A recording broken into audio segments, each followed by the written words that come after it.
I got that tractor beam out of commission, or this is going to be a real short trip. Okay, hit it!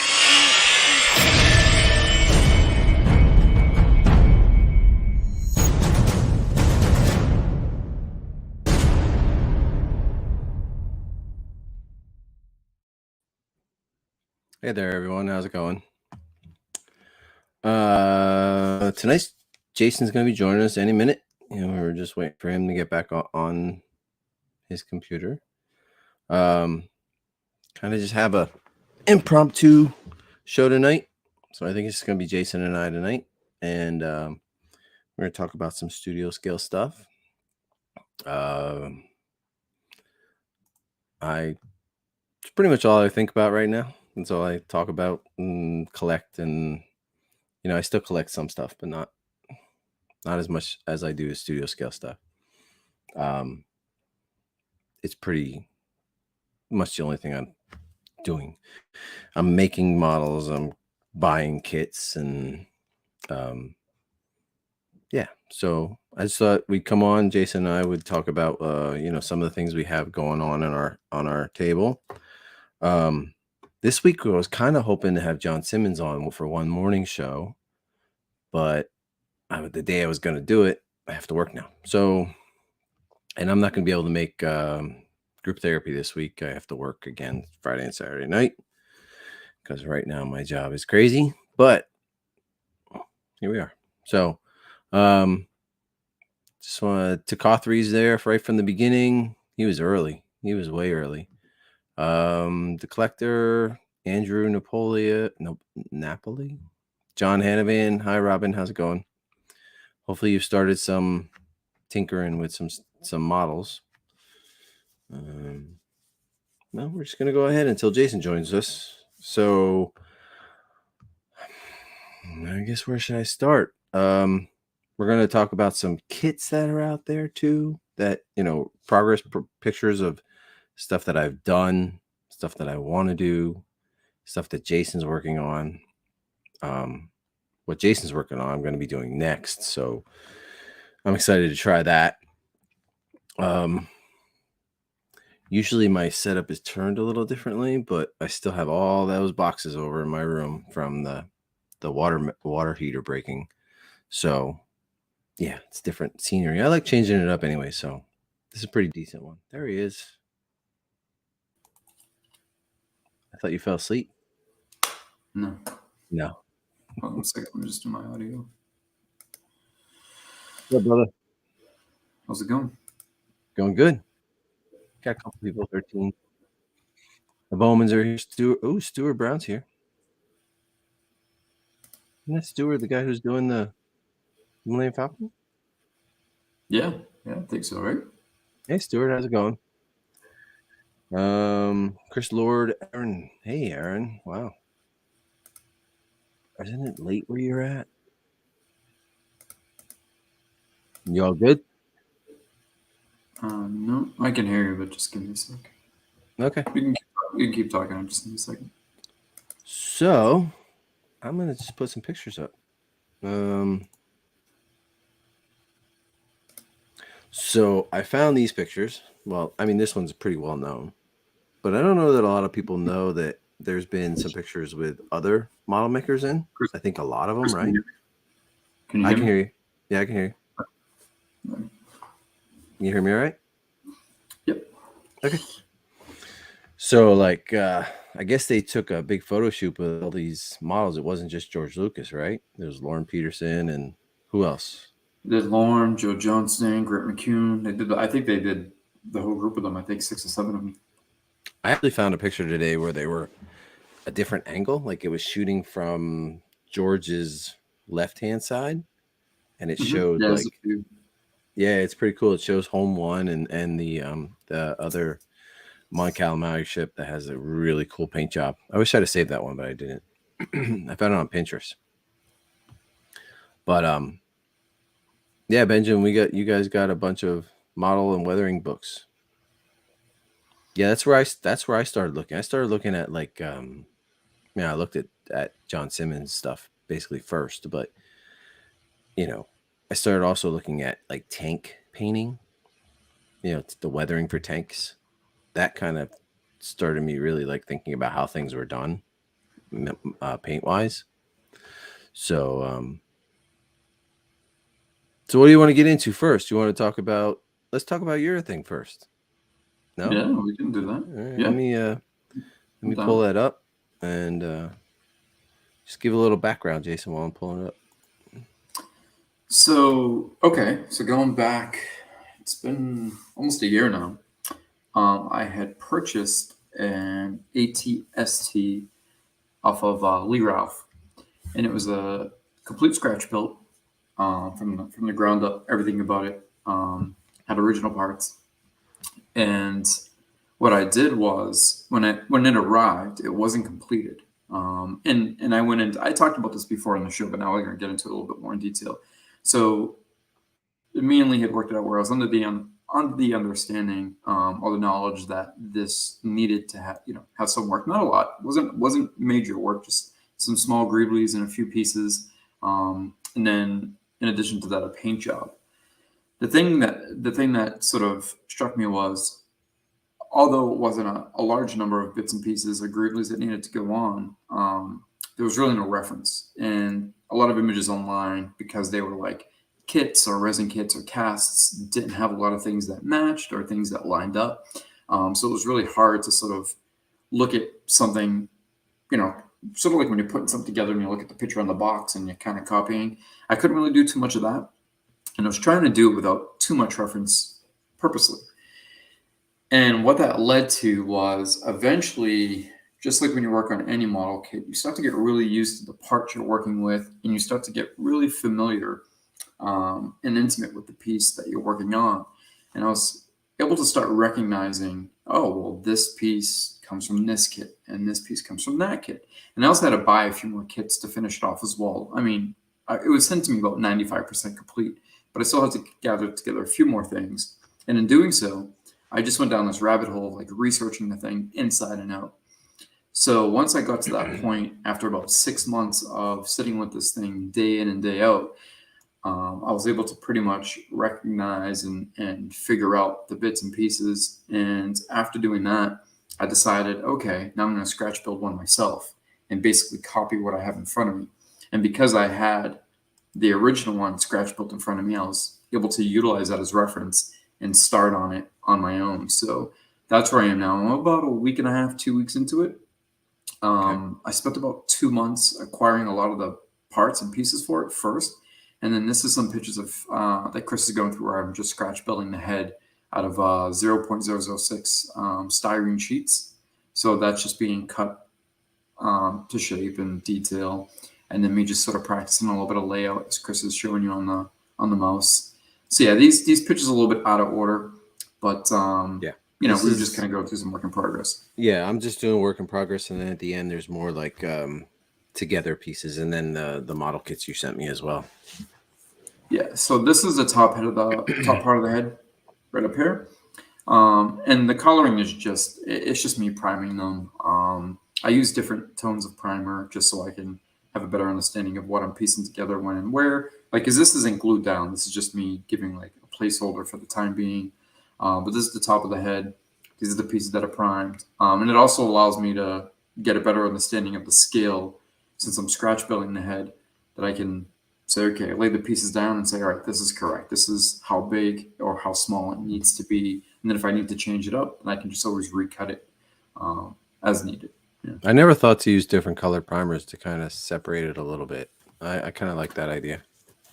Yeah, I started doing it, especially like with this piece where the head itself, the box of the head, is basically just all sheets of styrene and pieces of plastic. It just gave me a better idea of knowing like how big or small to gauge it. So that's why I sort of started that on this. So that's and like that. these are all model kit parts here, right? Yep, these are all separate model kit parts. Yep. And then this ear, that is as well. Did you have to trim this off of something, or is that the way the whole thing came? No, that's trimmed a little bit. And if you get the cast kit, it's trimmed significantly. That extra little piece on the side with the rivets, you see like it has a little dash on top. Yeah, that right there where your hand is. Go down a little more. Go down. Down here? No, If you no, go if you yeah. So right there, for some reason on the casket, this piece is missing. This That piece piece right here. there. Oh, Yeah. okay. It's not one piece there. That's not all one piece. There's a piece underneath, Yeah. and then this shape on top. Is that what you're saying? No, this is all one piece, but for some reason in the cast kits, I don't know Oh, why, but it's a little bit smaller. And you'll see I have a head from a cast kit next to a real head in some of the yeah, I pictures have as we that go down through, and lower. you'll see some of the differences. Yeah. So this is interesting. Me and Chris had a few chats about this. So the foot Yeah. of the ATST is actually is it AMT or Myrtle? What was the brand for the Vader tie? Ertl? Ertl? I think it is Ertl. Yeah. Myrtle. Yeah, so they repurposed their own models, which was interesting. So after the Yeah, Vader that's tie cool. was released, in stores after A New Hope, they basically took their own model kits, which was a Vader tie, and this is actually the bottom half of the Vader tie, which is the ATST's foot. So you have to sort of cut this out, cut it to shape, and then you add a bunch of greeblies. This right here is So- 1, 2, 3, 4, 5, 6, 7, about 8 pieces total, believe it or not. So basically, where your fingers are at, that's where the cockpit is. That's where Vader sits, facing towards your Well, that'd be hand. the bottom side, but that's Yeah, exactly bottom. the cockpit. Yep. Yeah, That's that was shocker to me. I never knew that. And And for the fun of it, I threw a pick in here. yeah, I saw it where you traced it out. Yeah. And Yeah. then these are all model kit parts. Like these cannons are off the flak. Is that the third? That's I not think 38. they're in a couple different ones, right? Oh yeah, they're in a bunch. But in the So this is one just an flak, amalgamation of a bunch of flak kits and the Yep. German Panzer kits and things like that. This was a little tricky to get together. was it? I had to, yeah. So what I did was when I was doing this, I just used light dabs of glue. So if I needed to pull it apart without using a reversal agent, I could just pop it off. And then Yeah. once I lined everything up to where I felt comfortable, that's when I finally and this right here in this picture, it isn't fully complete. It still has a few more pieces that extend off of it that need to go on. But again, I had a great resource. Keep in mind that as I'm building this, in front of me, I'm looking at a Lee Ralph piece that was scratch built. I think maybe So- when I build mine, you should send me your Lee Ralph piece and I can use it as reference. Yeah, we can do that. Lee Ralph, I mean, honestly, he's a great builder. He really is. Like, I don't know. I marvel at his ability to ID things and the total like what I want the thoroughness of his building. Like it's every step is thought out so far in advance. It's just I would definitely buy something from him again. Yeah. Yeah. More details of the gun. And another thing, so this little side shield, I sort of copied the way it was built up as well. I just liked, we had some reference images after the fact, Chris, that we had access to, the ones that you have as well. So there was those to reference. There were some things that were completely scratch built that you didn't realize that kind of looked like model parts. So a lot of this I basically emulated from that, and then also some of the reference images as well, based on what angles you can see and can't see. But this is a fun little piece to put together. So how many pieces are in this? Okay, so there's one here, right? You got There's one there. Is this is the same piece right here with this little tip? There's No, two they're of these, separate. right? Oh, they're separate. Yep, there's 1, 2. How many of so these in cannons total, are in there? So in total, there's 1, 2, 3, 4, 5, 6, 7, 8, 9, 10, 11, 12, 13, 14. Right here in complete, there's about 14 pieces. 15 as we can see it. 15 model kit pieces in this little Yep. cannon. And about 2 or 3 of them are brass tubes as well. Wow. Yeah. I wouldn't have thought that. I'd think 1, 2, 3, 4, 5, 6 maybe. But wow. Oh, this is one right here. This is on Slave 1. That's on Slave 1. Yeah, this is underneath.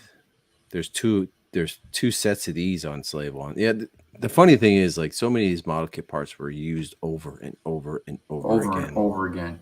Yeah. And that's where you get, so that deep dive, the reason why I spent so much time in this one particular model is I have other models that are scratch built, but some of them are idealized, meaning that they might be a concept piece. As you guys know, at Collect Concept works, and they don't exist on screen. Okay, this is the first one that was built entirely from original parts, start to finish, and as a screen used piece. So I was able to use it and basically emulate or copy it, verbatim, like mirror image of it. So it was great for reference, but it also gave me a better understanding, like Chris said, of being like, and Chris, you noticed this over conversations through the months. I'm like, oh, well, this is hair, and this was repurposed to this, and this was used on that. And you start to really learn how much they repurpose the same kits over and over and over again. And then they'll throw one crazy piece in that is on a rare kit that either isn't made anymore. You just can't find anymore. You know, like, all right, let's just throw this Intex piece in there somewhere. Screw it. We'll screw these guys 40 years down the line. They got to pay $1,500 for this model kit if they want to finish it. They didn't think that way, but well, you know what I'm saying. And Stu, you're not wrong. It is clinical, and some of the stuff, just for the fun of it, like I traced on paper just to like get proper measurements and get a feel for it. Like I would hold a piece of just like printer paper up to it, trace the indentation, measure it out with a ruler, and then layer thinner sheets of styrene, and then build up from there. And it really was a good training tool. I think you're a little even more clinical than I am. I just go. Yeah, I like to go in and yeah, I like to go in and be a little bit more precise. I'll cut a couple times to make sure it's like perfectly rounded or perfectly squared if it needs to be. I'll sand for a little while to make sure things are rounded if they need be. And then even like the position and placing, I'll like give enough glue so it holds, but enough where I can pull it apart until I finally have it laid out, and then I'll like really put it together. So David here asks a question: what type of primer do you guys use? We have been talking about this a lot lately, David, and everybody has a primer that they like. What we like, you may not like, and what other people like, I don't like. Because even we differ, Chris. Yeah, you and I differ. Even you use Rust-Oleum, and I actually use VHT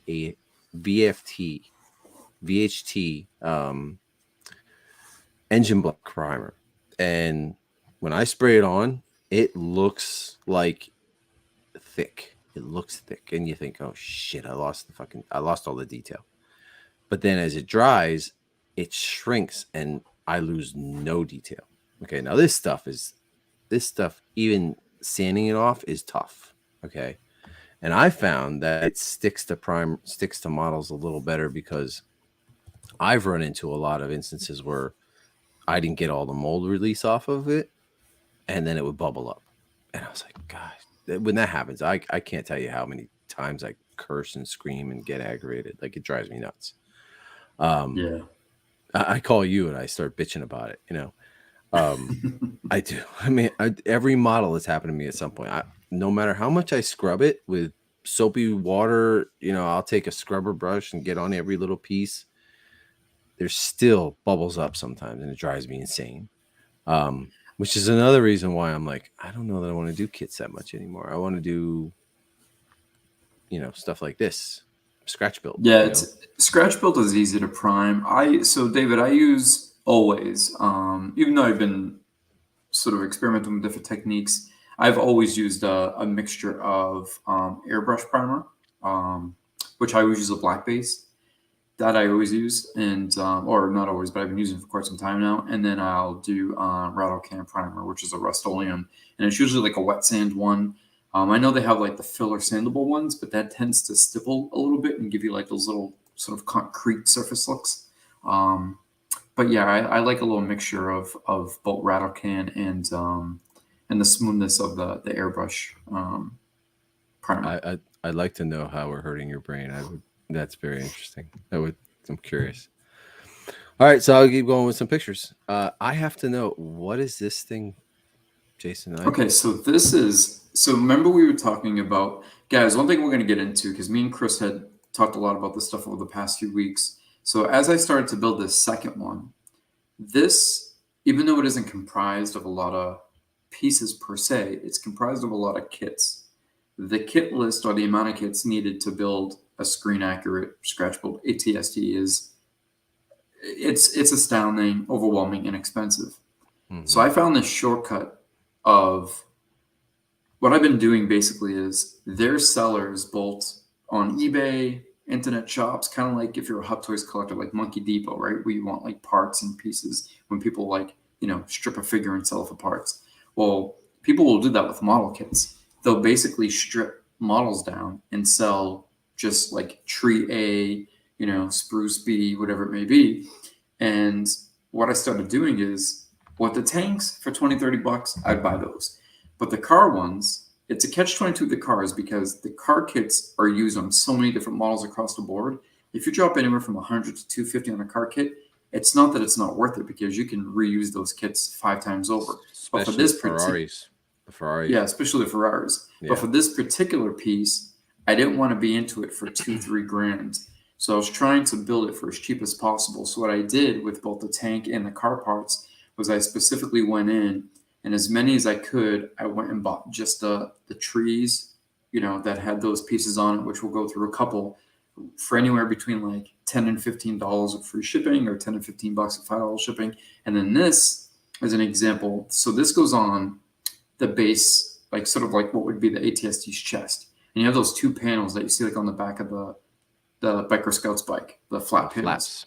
They kind of come up on his chest as well. They attach to this.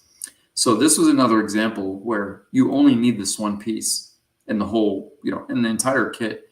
You only need this one piece of the ATST. So rather than spending $180 on that kit, what I was looking for is an as-is kit, meaning like just an old kit that was junked or somebody built or started to build and missing parts, missing pieces, missing instructions. You get them real cheap. And since I only needed this one part, I was able to get it for 20 bucks versus spending 180 for the whole kit. And all I needed was this one piece. That's why I put the picture of this as an example. Yeah, I definitely got to start going that route. I'm buying too many kits and my shelf is filling up. I like having the kits, but I also would rather save $100 I do too. on a kit that I don't need. I agree. I love having the kits too. And like you had mentioned, you can repurpose them or reuse them for so many other things. And this particular build though. And if you decide to say scratch build your own whatever concept piece, like I plan on doing a concept piece on my own, and I'm buying all these kits just so I can use them to make my own. You know what I mean? So yeah, this is a good question, Andrew. Yeah. So me and Chris just talked about this as well recently. So yeah, we did. When I was showing some of these images, Chris was like, "Oh, that's interesting that you're painting them or priming them and then assembling them." So I personally, with scratch building something, not that I've scratch built a lot, but like when I just did my A New Hope tie, and now that I'm doing the ATST, I like painting or priming the pieces first and then assembling. But it all depends on what layer you're at. So if I'm doing a primer or a second coat of primer, I'll do that prior to assembly.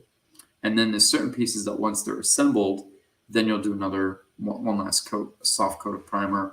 But I personally tend to paint first, as you're seeing in these images, and then prime second. If it's something that's heavily weathered, then I'll assemble everything and then do the top layer of paint, like the color needed, and then the weathering. But I'll do that once it's fully assembled. So me on the opposite spectrum, I plan out how I'm going to build things and put pieces, most of it, like a lot of it together, and then prime it. Because what I've run into, and maybe it's the primer I use, I don't know. But when I glue things, when they're primed, they don't stick together. It's like paint.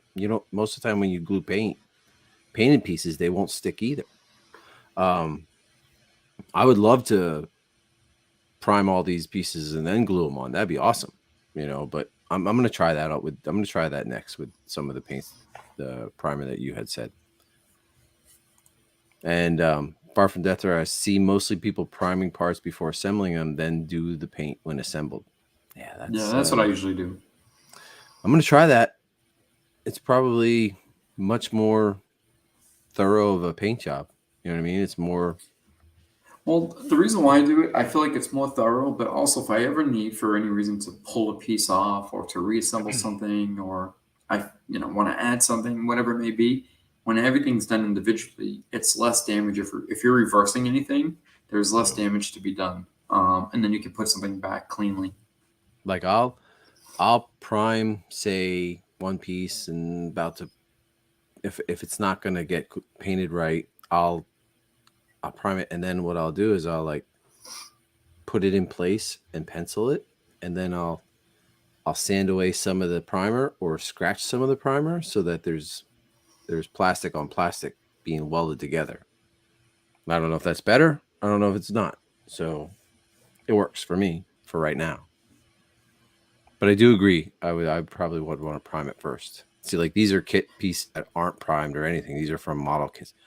What are these from? So these are pre-primed. remember These what are in these a are? couple different kits. Yeah, Okay. this is the 312B that I pulled them from, but they're in a couple Okay. different Ferrari kits. I think they're in the 312T as well. And maybe a few others. I think like the Ford F1. I could be wrong. And then Well, even most of these the circuit. most of the Ford cars all have a lot of the same engine parts, and most of the Yeah. Ferrari cars have a lot of the same engine parts as well. They just have different other things that go along with it. They just have the same engine, though. Yeah, and So then you- those little round parts you'll see everywhere too. Yeah, they're on Slave. Yeah, These are on those are in Slave a ton One. of things. They're on the Yeah. tips of Slave One rings.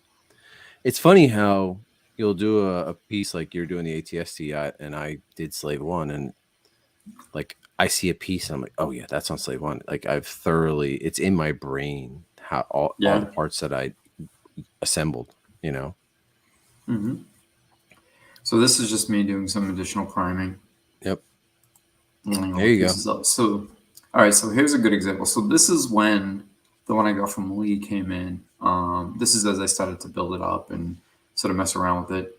When I first received it, it wasn't able to stand on its own. It's only because it had an older stop motion body. So it has a bar going down the bottom, which you guys can see in the image. But I was able to work through this and actually get it to stand on its own as well. But you can see here, there's a pre-assembled head, and then also a kit cast head, and there's a few differences. Yeah. And definitely a difference in size as well. Yeah. Yeah. There's a lot of differences. Especially I the also back have end. this kit. And I I've had it for a year or so and never did anything with it, but I think I'm gonna build it and probably sell it. And then I'm gonna build a scratch built one for myself. Yeah, it's a fun one, man. It's definitely a fun build for sure. What's this part, Jason? Do you know this part off the top of your head? I feel like that's on Slave One too. Yeah, that's on the Slave One, both on the left and the right side. You see it on Yeah. both sides. It's doubled underneath. up. Yeah. Yeah. And that's on a couple of the Ferraris, a couple of the cars. Yeah, I mean, a lot of these are the same parts. It's funny how they repurposed a lot. They must have had Yeah. like tons of kits, like 50, 60 of the same kit. You know what I mean? It's bizarre. And a lot of things they just kind of look like they pulled, and if it fit in place, they used it. There was like Yeah. one of those things where it wasn't a lot of rhyme and reason initially. Yeah, like when we get to my ion cannon, I'll show there's a part on the ion cannon where you just kind of like use your creative juices and just put parts where they fit and make them look good, and I enjoyed that. I remember Jason Eaton talking about like a lot of people reached out to him and said they enjoyed it, and that was a lot of fun to just weren't following reference. You just kind of were like doing your own thing, Yeah. This looks phenomenal. So- Is this Lee's? That's Lee's, yeah. And this is what I was using for reference. So as you can see, like you can't just straight up like trace the overall Yeah. length and measurements of it, but you can get a general idea, then lay it down, match it up, things like that. So it was definitely, and then also having to do some of the assemblage and add some of the grippers and other parts to it. It gave me a feel for working with it, right? For working with the Yeah. Scratch Built ATSD.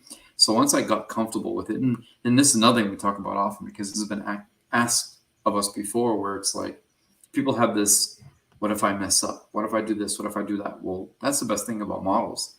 You can't, I mean, not that you can't mess up, you can, but actually, like the only thing that you can really do that's unreversible is if you cut something too small. Like Yeah. if it's a donut piece that you have to Yeah. snip or cut, and then maybe you just have to go buy another one. Hopefully it's not an expensive piece. But other than that, if it's like paint, I mean, People use mineral, people use isopropyl alcohol in that, and 200%. I actually use graffiti remover. I'll put, a couple ounces in a little, Tupperware bin, something that you like put your lunch in, put the Right. pieces in there, use a toothbrush and strips it right down. Yeah, I've done that. Glue wise. Yeah. I've actually Glue wise, used. I use a reversal agent. Well, you're talking about also like if you paint it. Oh no, you were talking about. Okay, sorry. I thought you were talking about something else. No, both. Just like if you're painting, gluing, like when people go, oh, what happens if I mess up? I mean, there's so much stuff that you can undo.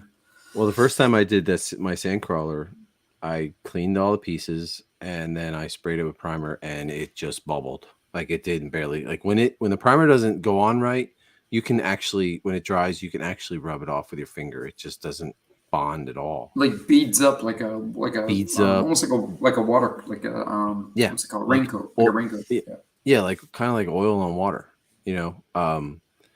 and I wrote to Randy Cooper who made the kit, and he said you could use acetone to take it off of it. Now, acetone is an extremely corrosive thinner, and I was like, "Are you sure about that?" He says, "No, it's fine. It'll take it." But then I tried it on another bottle, and it didn't take it so well. Like it ate away a lot of the detail, and I had to scratch some of the extra detail back on it. So don't use acetone. Don't use that. Yeah. I think, and if you don't want to use any harsh chemicals like a stripping chemical or stripping cream, I think isopropyl alcohol is a good one because that you can sit for a couple hours and it won't damage the plastics. Some people, I've also read that something like Simple Green that breaks down oil, let it sit in that for little bit diluted, sit in that overnight or something like that, and then scrub it. Let's answer a couple questions here. David's asking what would be the best model to scratch build for a beginner. Simplicity and X, that is a tough one. So the thing with this question being a two-part, that's where it gets tricky, David, because if you're going for simplicity, like the ATSD, for example, I think is one there's some tricky parts to it, but when you're talking about expense, this will run you a couple thousand easy. But then you have like the TIE Bomber, which is probably a little bit cheaper, but can be a lot more complex. So there's a lot of one of the pieces other on those wings. Yeah, one or the other makes it tricky. So simplicity-wise, I can think of a few off the top of my head, like the Jedi Training Remote, right? As long as you can get the grid drawn out properly, that one's somewhat more of a simpler piece. However, expense-wise, you need so many of the same pieces over and over and over again. You're spending at least $1,000 on buying 8 of one kit, 6 of another kit. I don't know. What do you think, Chris? I mean, none of them. I mean, they're all pretty intricate and expensive to do. There's for scratch builds, if you're scratch building, you're not talking cheap. You're really not. I thought when I did my my background ship, the first one, the Vosper ship, I thought, you know what, that don't look that complicated and doesn't look that expensive, but it started getting very expensive. It adds up quick. Yeah, it adds up quick. And you're buying this Ferrari kit for $100 and this Ferrari kit. And then you got to buy 2 Vospers. And then, that's $100 right there. It added up a lot.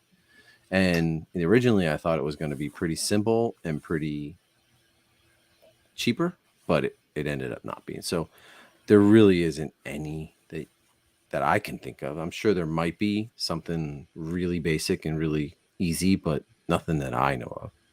And this is subjective. There's some amalgamations of like people who do scratch build and then add some 3D parts or vice versa. Yeah. But I just find that to be like, unless you absolutely have to, which I've done before, if you're going to do 3D, go 3D or resin. If you're going to do scratch build, go scratch build. Like, don't do 50-50 because it's not worth the time in my opinion. Okay, so maybe, that's not necessarily true because look at Jason Eaton's builds. He uses a lot of 3D parts and he uses kit parts. So it's kind of an amalgamation of both. Whereas, but like I said, Ralph, it's super subjective. It's all up to you. You know what I mean? And then Lee Ralph scratch builds everything, like every hull, he does it from flat styrene. Like everything from vac forming to Yes. Denture. So this was alcohol. Yeah. Yeah. Yeah, that works as well. So this was just to give you guys an idea when we were talking about the Vader tie, because when Yeah. it gives it more perspective. Talking about it is one thing, physically seeing it, like, oh, that's a miniature Vader tie. Oh, it is Yeah. the foot of the ATST.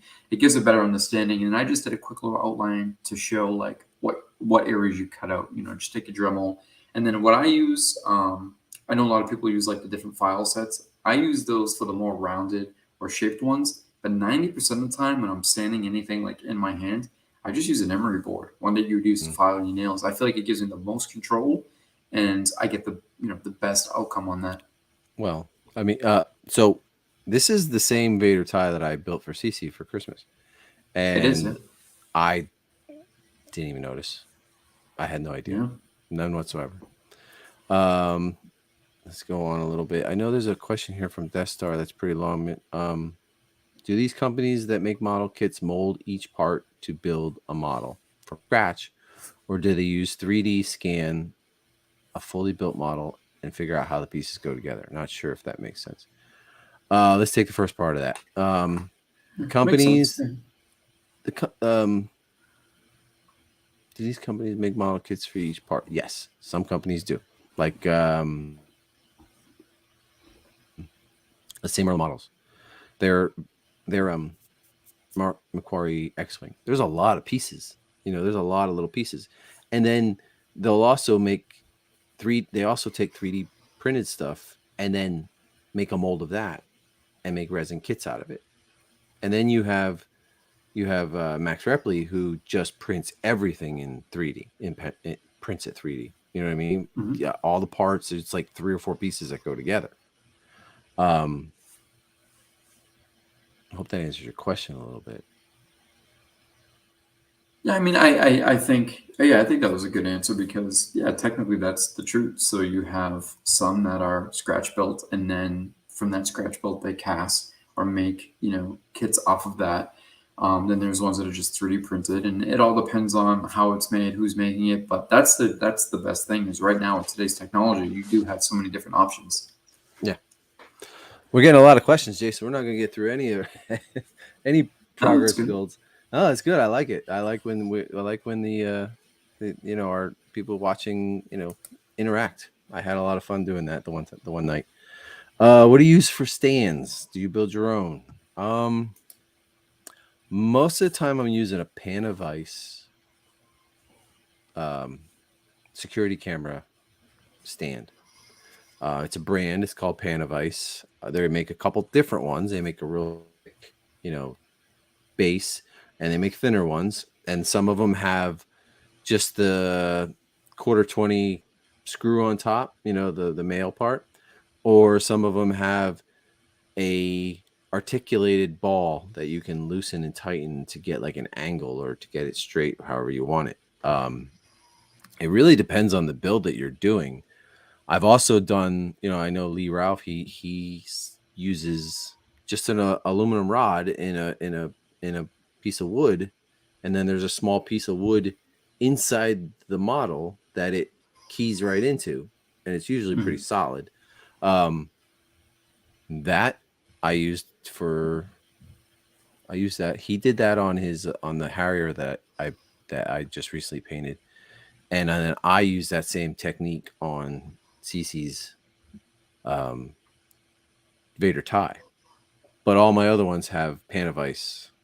Just depends. It depends what works best for you for each model, Like my Slave 1, I had a whole armature made by a machine shop, because it was extremely heavy and it had to be specific. There's an angle to it, to hold it so you can show it in flight. There's not one particular stand people use. A lot of people use different things. I tend to go with either just a metal rod or, believe it or not, I do an acrylic rod. I have that on a few of my pieces too. So yeah, I've never used acrylic rod yet. Yeah. Do you guys have any suggestion for beginning model kits, fan made or licensed? I have an AMT Vader tie to start. Start right there. That's perfect. Perfect.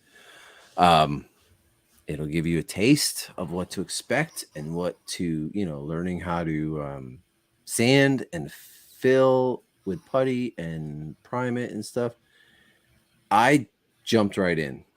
I jumped in on the D'Agostini Falcon, which was a good thing for me to start on because it was the D'Agostini was a basically a paint put together by number. Like they had books that showed you exactly where each piece goes. And then I jumped to the Sandcrawler, which was that model you had to twist and heat up and glue and hold together with clamps so it would stay while the resin dries.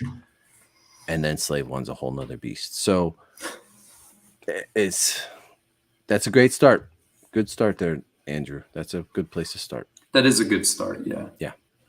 Anything that gets you here's my biggest thing. There's really no wrong or right kit. No. And as we were talking about a little while ago about people who mention, the fear of messing up, getting confident and comfortable is the best thing you can do. Because once you have the comfortable feeling of, okay, I got this, that I can mess up, I can repaint it, I can strip it, I can break it apart, something's glued on wrong, you can rip it off, you can repair something that snapped or broke, just fill it in with some putty and sand it down. Once you're confident with doing that, you can kind of tackle anything. So this looks a little messy, but this is just placement. So this is just me laying the pieces as to where they should go. That's why those little pieces are kind of tipped to the side. Nothing here is glued. It's just me placing things in situations. Which is always a good idea. Like always get an idea of where you want to place it. Figure it out how it's going to go together well. It's like that measure twice, cut once. Yes. Yeah. Yes. David recommends Sci-Fi Studio Modelers kit to start, which is a good thing as well. That's a lot less pieces to glue on, a lot less small pieces. I mean, depends on the kit. It could be like 3 or 4 pieces that you put the wings on and then you put the ball on the wings. I've never had one, so I can't speak for it. But Stuart says the TIE Bomber was an easy first build. That I could see being a decently priced, easier thing to build. It's small and well, that's what I mentioned. Remember, I said the TIE Bomber is. I thought you said TIE Fighter. I'm sorry. Oh no, I'm saying the TIE Bomber is something that I think expense-wise, maybe a little bit more complex than the ATST, but expense-wise, I think is a reasonable one for a scratch build. Yeah. I'd love you to pick your brain about the Agostini model at some point. I've only got 2 more shipments left before I have all the parts. Going to be my first scale model. Have you started it? Have you started putting it together from book 1? That's my question. It was a lot of fun to build that. It really was. That's a very well built model kit, and it tells you where to put everything. Well, no, I should take that back. There's a couple parts at the end where they kind of forgot to put the instructions on where they're supposed to go, and it's the same question is asked on D'Agostini model Facebook pages all the time. Where does this part and this part and this part go? Everybody asks. If they don't, I asked because I didn't know, because there's no instruction for 3 or 4 parts. I like how you did this. This is looking real good, Jason. I'm getting severely geeked out about doing this. So this is the original one that I was using as reference. So this is part of the disregard the background, but this is basically the SP letter in gray. SP letter in gray. I haven't applied the concrete yet, but the head I was working on with some of the weathering techniques, and the reason why you see like that random little chunk of black and some of the dripping is I was copying the reference images, the island reference images exact, and the Canon's giving them that burnt look, using a little bit of a heat gun with some overspray and things like that. So this is scratch built pretty much complete, with the exception of I hadn't put the clear tubes in yet. I haven't yet installed those, but this is about 95% done. Did you say heat gun with some overspray? Yeah, so you can. So if you spray enamel, right? Look, I didn't take a better picture of the chin guns, but if you spray enamel and you take a heat gun to it immediately, it gives it that sort of like, because those are brass tubes, it gives it that rustic, like the paint adheres in a way where it almost looks like it's singed. Oh, yeah, I can kind of see that. Yeah, it gives it like this singed look on the metal. which Oh. looks like it's naturally shooting out, real like, pardon the If you can't sound tell, I like effects. this. I like this zoom feature, so I Yeah, use it a lot. That looks great. I got to remember that. I'm gonna be picking your yeah. brain a lot when I do mine. Like, where are you putting your concrete? And it looks great, Jason. So I feel like everybody has a thing. Like you started off right out of the gate with being like really good technical with the build, with the lighting. This is missing a few pieces too. It wasn't 100% complete, but close to. But I remember like you would teach me stuff on building. I would teach you stuff on like painting, like opacity and Yeah. mixtures and things like that. Because I'm that's like, always something what that's the hell are you talking about, opacity? I have no idea what you're yeah. talking about. So opacities will basically give you an idea of like how see-through a color is once you apply it. Yeah. So it's always best to mix something with a white base, depending on what you're working on. So So let what me I do is, let me give you an example quick. The Sandcrawler is where we're talking about specifically. The orange, the speckled orange that's all over it. I was painting it on there, okay, and it wasn't showing very well. It was very dull, and you could almost see through it, okay, which ended up working out good because then Jason suggested I add some very light gray to it, which made it more, what's the word, Jason? Less transparent. less transparent. Yeah. Yeah. And then like I put that orange that had the gray in it in the middle so that it was real bright in the middle, and then the outsides looked faded, like it was rusted Starts to away. subtle. Yeah, it starts to Yes. subtle and almost It gives worked. that layer as if like weathering is sort of mending the layer of colors together. Yep. Right. Yeah, it worked out great. If I had just gone with the less transparent orange, I don't think it would have looked as good. But because it's like faded around the outside a little bit, gives it a different look, a different feel. So So one yeah, thing I always got into the habit of doing early on, and I started doing this with canvases versus models, was taking swatches of paint. So now what I'll do is I'll take a sheet of styrene because styrene mimics a lot of like Yep. what the plastics, how they'll react to the colors, and Yep. that's when you know like, okay, how much do I primer mixed with this, mixed with that. So yeah, it's a good idea. This is before the full build and the paint. This is just me going along with, these aren't all in sequence, but this just gives you another idea of like, I had to build up the chin guns a little bit, but most of this was pretty much assembled when I received it as is and packed amazing for a fragile model like this. I got to say, it was also packed very, very well. Yeah. So this, another thing about the ATST, which is something I didn't know until I started deep diving on it, was because you only see it from one side going across the screen, right? They only built one side up in detail, and the other side they didn't put as much detail as Greeblies because that side and on the leg it's actually marked off camera, meaning like this is the side you're not going to see, so it's not going to be as dressed up. So if you want a screen accurate one, you're only going to build up. It would be the left side going that way. So that's why you see this little piece folding around the back, but on the other side This you here. don't see it. No, on the lower part. Yep. See how Here. that's missing? Where you just Oh. nope on the head. Yeah. So go Here. down. Nope. Right there. So see that's missing. But on the other side It's it has missing it. this. Okay. Yep. So They're that missing fold that around piece. and a few other Greeblies are missing on the opposite side because that's the side you don't see on camera. Now the chrome piece, the reason why I took a picture of it before it was painted, so that was sort of the lost piece. Before images were taken of the piece, now it's completely like it's just there's barely nothing left of it. It's almost like a metal armature with a head. A lot of it's melted. A lot of the plastics are melted together from the stage lighting and what have you. But I had noticed, kind of like when you're in a very old house and take a picture off the wall and you see the outline of the picture. There was an outline of a piece. And I was like, wait a minute, this is too precise of a outline to just be coincidence or a bad paint job. So I had turned to somebody who has been very helpful with the resource, and they said, oh yeah, that piece actually fell off during production or filming, whatever. This is the piece you're looking for. So I had to go out, purchase the kit, and I wanted to be, again, a complete scratch build as you saw it on screen. So this originally existed on screen and then fell off either during or after production. So that came from the Ferrari 312B. Something I never thought of was how it articulates out like this. I Mhm. really like that. That I like a lot. My question for you, Jason, is there supposed to be cool shade in here? In the Return of the Jedi version, yes, and the Okay. ESB version, no. And the Okay. reason why you see that little wave there is Yeah. that's just a sheet of thin styrene, I think 0.2. I think as it was getting hot under the stage light, you had a little bit of a ripple. Yeah. And also, what a lot of people do, if you've seen those two openings, on the right side, you see a piece of an engine, and on the left, you don't. So, again, this is 100% screen accurate. Okay.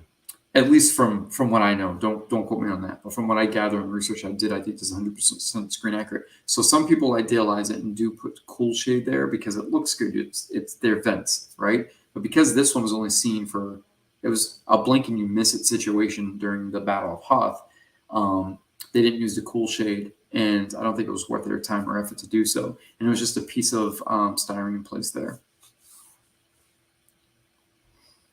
So this is another one I was working on. This one was a little tricky because this originated as a kit. This was a resin kit at first. And what I started to do is I started to shave a lot of the greeblies off with a Dremel and then replace them as I found the kit parts. So that's what I was saying. Like, it's kind of tricky if you want to do a 3D part, a scratch build. So this is sort of like a 60-40 or 70-30, if I want to be more accurate. So 70% kit, 30% scratch, where the kit exists, but it was done well enough where when I got the original donor parts, they fit pretty well. They fit within reason.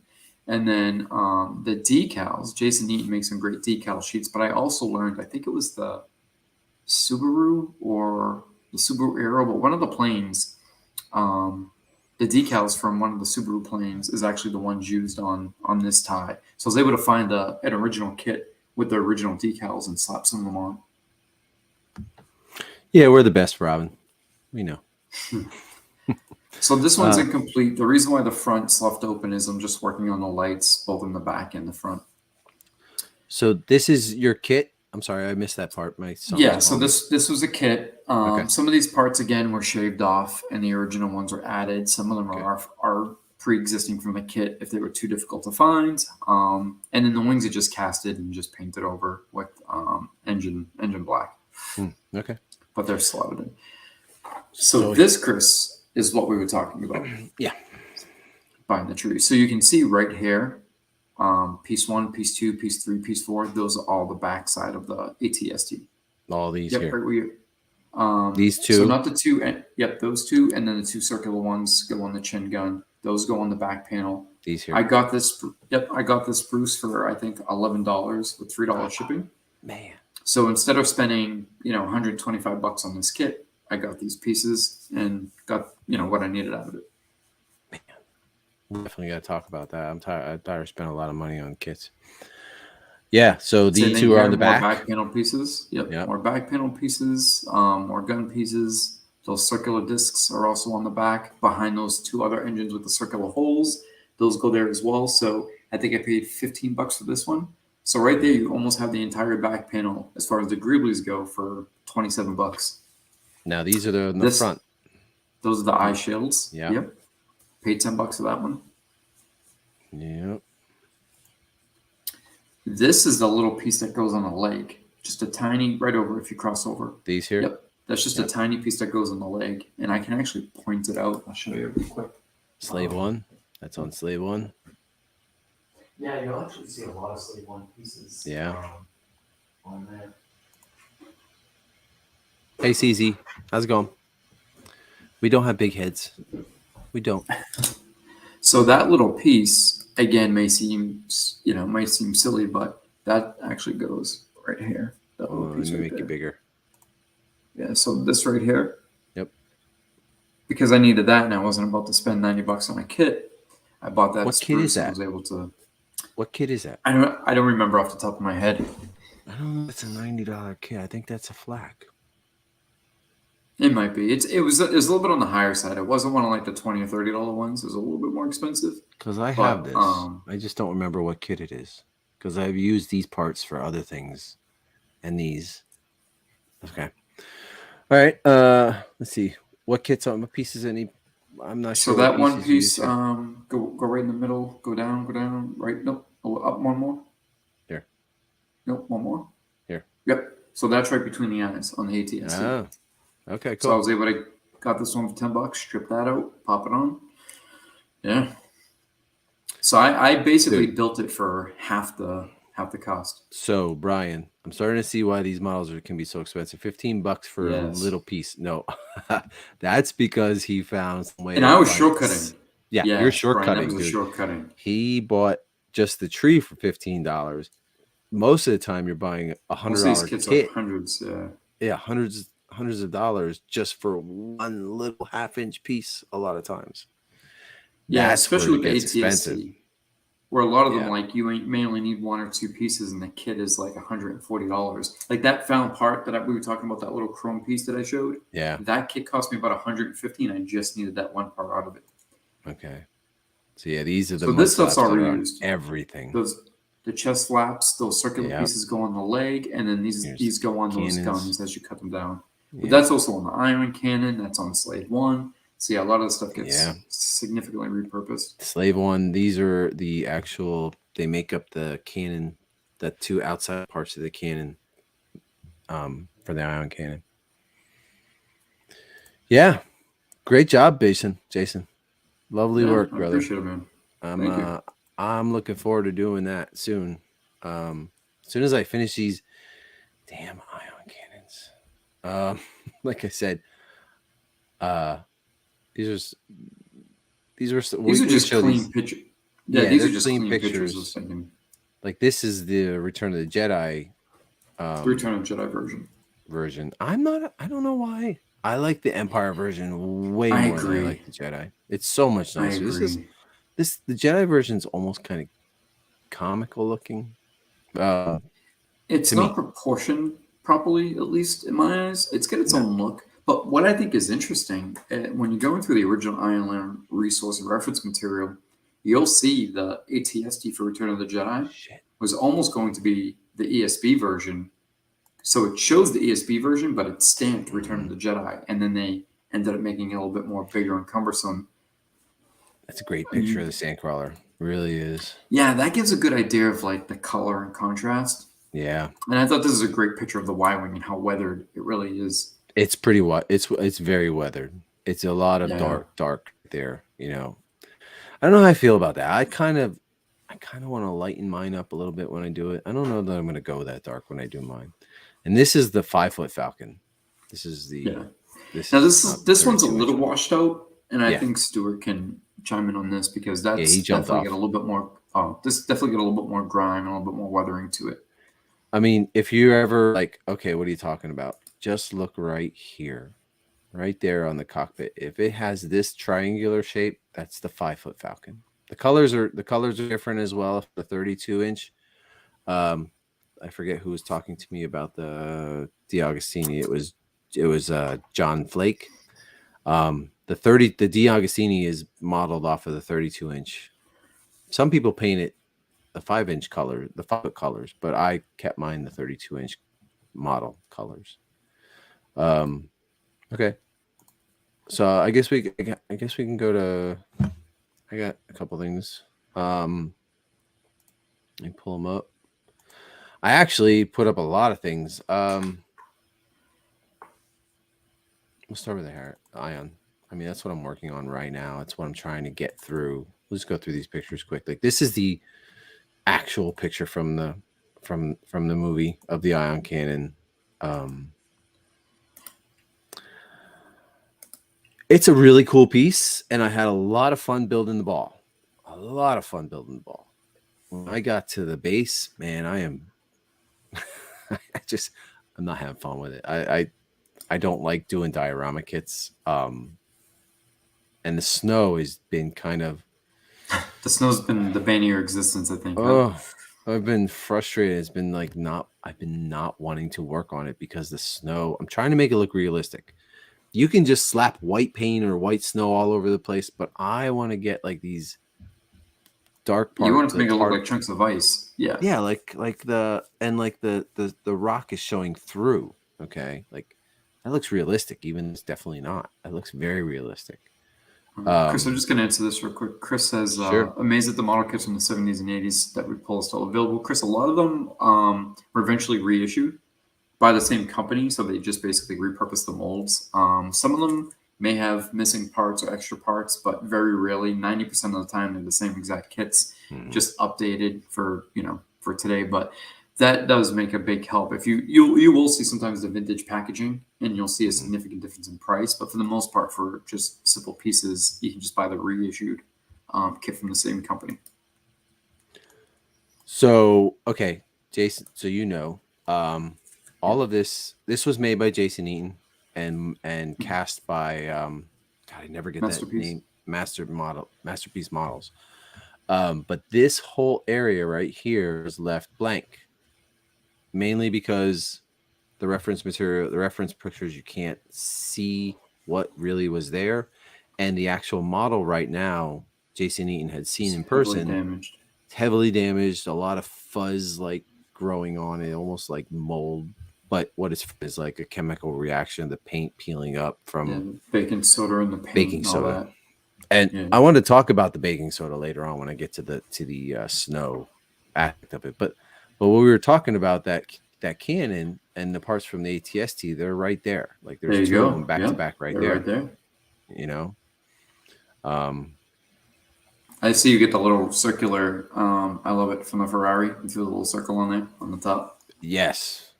Yeah, I noticed that. Yeah, I like that, and that's I used it there, and I wanted to use it again on mine. Like this is Steve's, and I wanted to use that circle on mine, and I didn't have another one. I'm like, damn it, I already glued it on. So I'm like, Steve's getting a Ferrari piece, whatever, you know. But like, here's a close up of the second one that I did for myself. I actually bought a modern model kit that Jason Eaton had talked about in one of his videos. It's a big, weird looking bulldozer. It's called a DR9, Menga DR9. It's relatively new, but he said it had a lot of really cool pieces that you can put on that fit well for freestyling. For freestyling, yeah. And I wanted to try it to see if it was something that I would like. And it turned out, like, when I was building this and putting the pieces on, I didn't really like it. But then once I primed the whole thing and got once it was all one solid color, I'm like, oh, I actually like that better, which is what I wanted to do in the begin with, you know. So like I say, here's the one that I did for Steve, and this is the one I did for myself. There's a little more on here, but yeah. So these are just progress builds, progress pieces. You know, I appreciated the ball, all the panel lines and stuff, and then went over it with a mixture of gray and white. Tamiya, actually, I used the same as Jason Eaton's mixture, to be honest. And then to add the streaking, I used oil paints, which you put a little on and you use some odorless turpenoid and streak. It actually works really good, Jason. I don't know if you've used it yet, but no, that I haven't. And it's very, like, if you don't like it, you can just, it comes off easily, you know, and it actually, you can play with it for a long period of time to get it exactly the way you want it. Like, I must have did this part right here, these two lines about 5 times to get it the way I wanted it to look. Nice. And then like here good. You can, I like the colors of that. Even in here, I used a beige oil paint and kind of just like filtered it, like put a filter on of to give it like a faded look to it. You know what I mean? You can see the gray in there. I think I have a picture of the gray. Okay, so what I did was I took this picture and then I turned up the saturation to show the gray. I don't think it's this picture. When I find it, then I'll show you. Like, you can see like the different streaks from the oil paints. And the different layers building up too. Yeah. Yep. Oh, here it is. Here. This is how it normally looks. Okay. And then by saturating it, Oh, come on. Where's that? There it is. You can see the difference. You can see where I used a beige color to give it a different, you know what I mean? Different look. Yeah, and these are good techniques. I'm glad that you showed that, Chris. So anybody who like David, for example, I know you've been posting some model images, which I think it's great that you're sharing. So there's always things where like you never stop learning. No one person knows just about everything and anything, right? Mm-hmm. And that's the great part about this because there's always something where like I can teach Chris something, or Chris can teach me something, or this person who has been doing it for 10 years or 20 years can teach you something.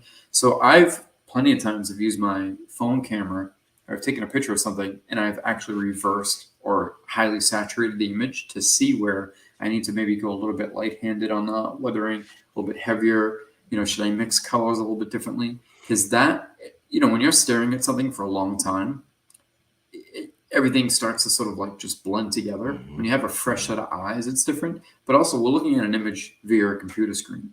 Every person in the chat right now is seeing this as a different color because no two computer screens are exactly the same. Right. And Chris's lighting, depending on what time of day it is, what type of lighting he's using, there's so many variables, right? So there's different things that you can utilize to help you with that. So it was interesting that you were showing that just as an example, but it's actually a great tool that I use from time to time. It's a saturation. Well, the reason why I even found out about it was I think it was Guy Cohen, or it was either Lee Ralph, Guy Cohen, somebody on ArchiveX. They mentioned it to find when I was working on Slave One. Okay, if you take the reference pics for Slave One and highly saturate the colors, you will see colors that are underneath the top layers, and you'll also see where they used thin paint to give it like a stain here or a stain there.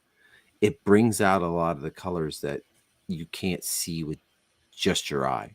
You know what I mean? Like, depending on the lighting, because every picture that's taken of these models has a different flash. It's taken at a different time of 1 year to the next. Different people taking it with different cameras. You never really get a good perfect reference picture of it. And even if you got you think you have it, all the colors perfect, you see it in person, it's completely different. Like, I know a lot of people who thought Slave One was like light green and dark green, but then when they saw it, it's more gray and green than it is green. And that does help because a lot, especially some of those images that were taken either with Polaroids or just cameras from the 70s, you're not going to see the high resolution images that you see today. So a lot of the color and contrast, or even the weathering, we sometimes translate by people copying it verbatim.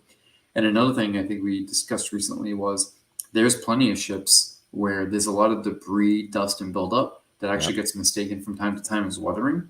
So that's another thing that's tricky. So here's my snow dilemma.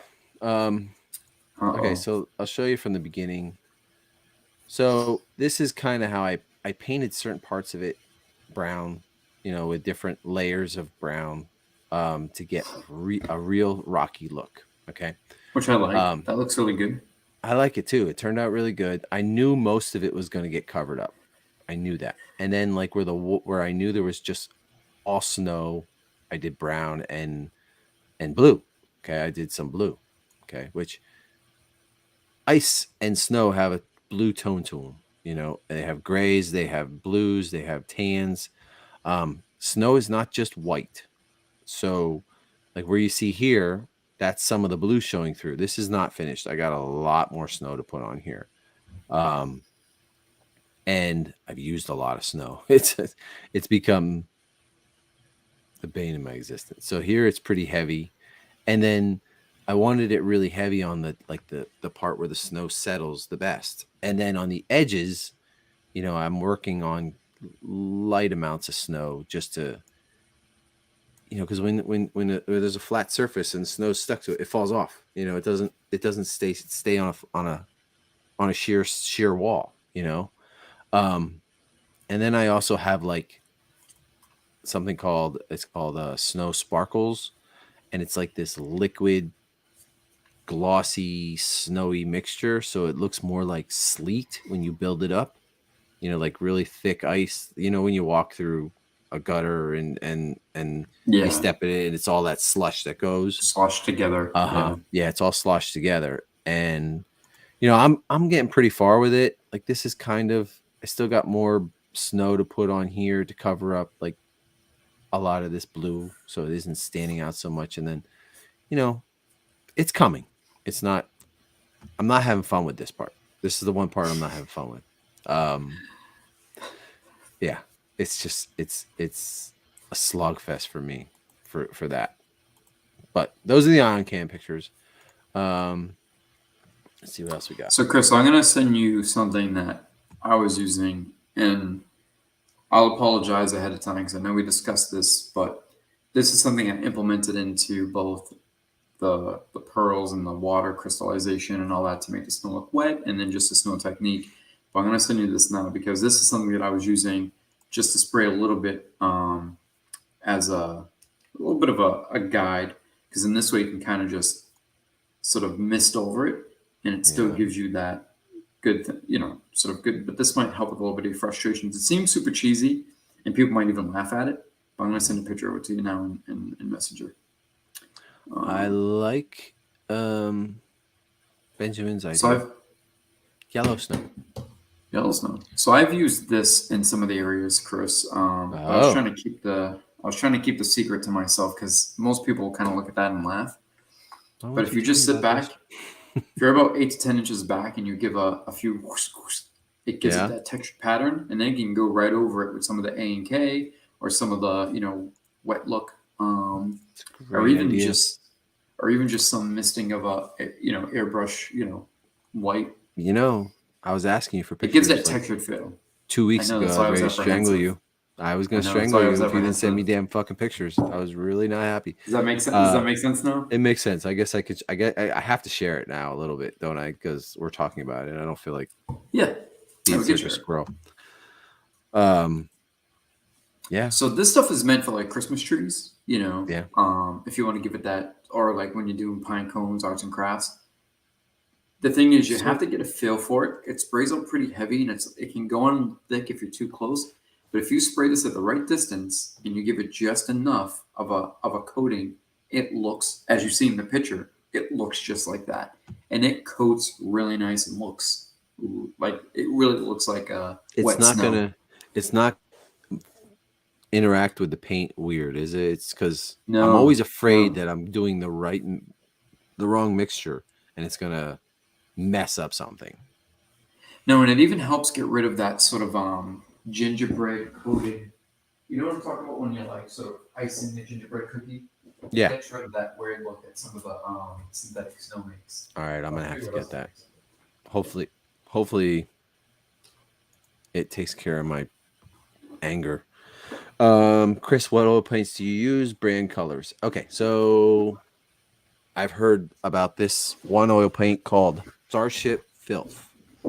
I can't tell you who the manufacturer is. It's a foreign company. I think it's German. I might be wrong. I'm not 100%, but Starship Filth. I got it on Amazon it's like a brownish black. Just makes things look filthy.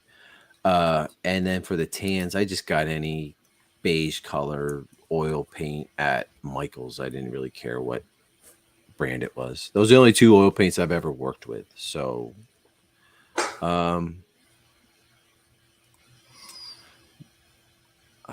sorry. I'm Mauricio. Okay, Mauricio. Hopefully I didn't butcher your name.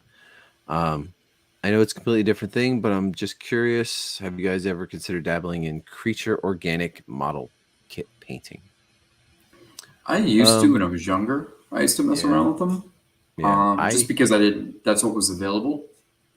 I had this absolutely amazing Bernie Wrightson Frankenstein model. I don't know if you're familiar with the Bernie Wrightson Frankenstein piece where he's coming up, where he first comes alive and he comes off the table and he's grabbing a hold of Dr. Frankenstein. Yeah. From Bernie Wrightson. I didn't know who the maker was, but I know the image in my head. Yeah. Yeah, it was Bernie Wrightson, and this model kit was absolutely stunning. And I played around with it a little bit, and I don't know what happened to it. Like my brother and I were talking about it the other day, and I was like, "Where is this thing?" Because I would love to get a hold of that painting, and it's pretty expensive to get if you can find it. I've seen it on eBay maybe 1 or 2 times. Haven't been looking hard, but that would be a cool one that I would try to do. Creature organic model painting. I don't know if you mean like masks or stuff like like Regal Robot, Salacious Crumb.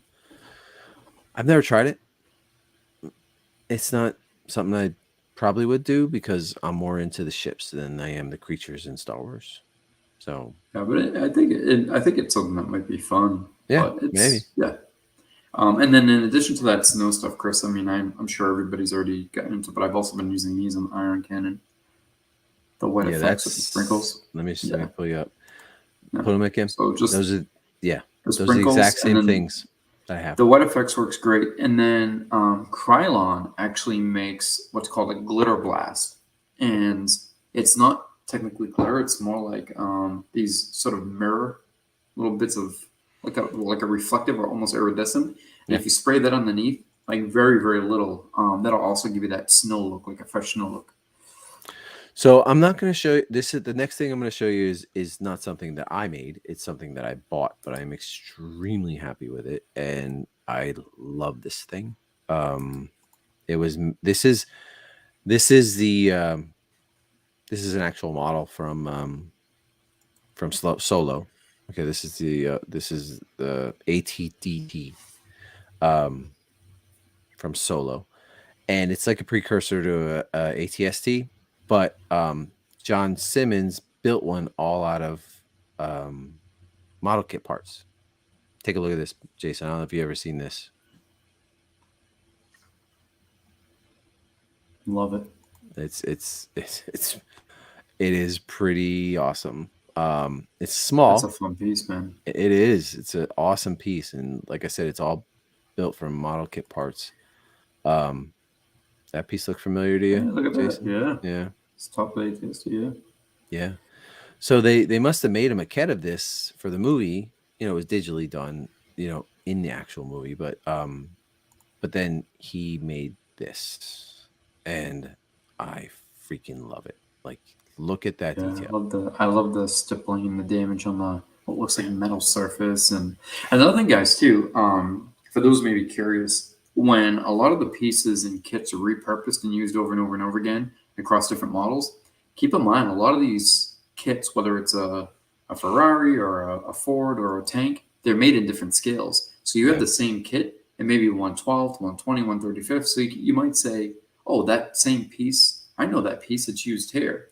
Well, wait a minute, that model's so much bigger or so much smaller. And that may be true. It may just be a different scale that they pulled that kit from. Jason, I got this in hand and I'm like, man, I have a long way to go.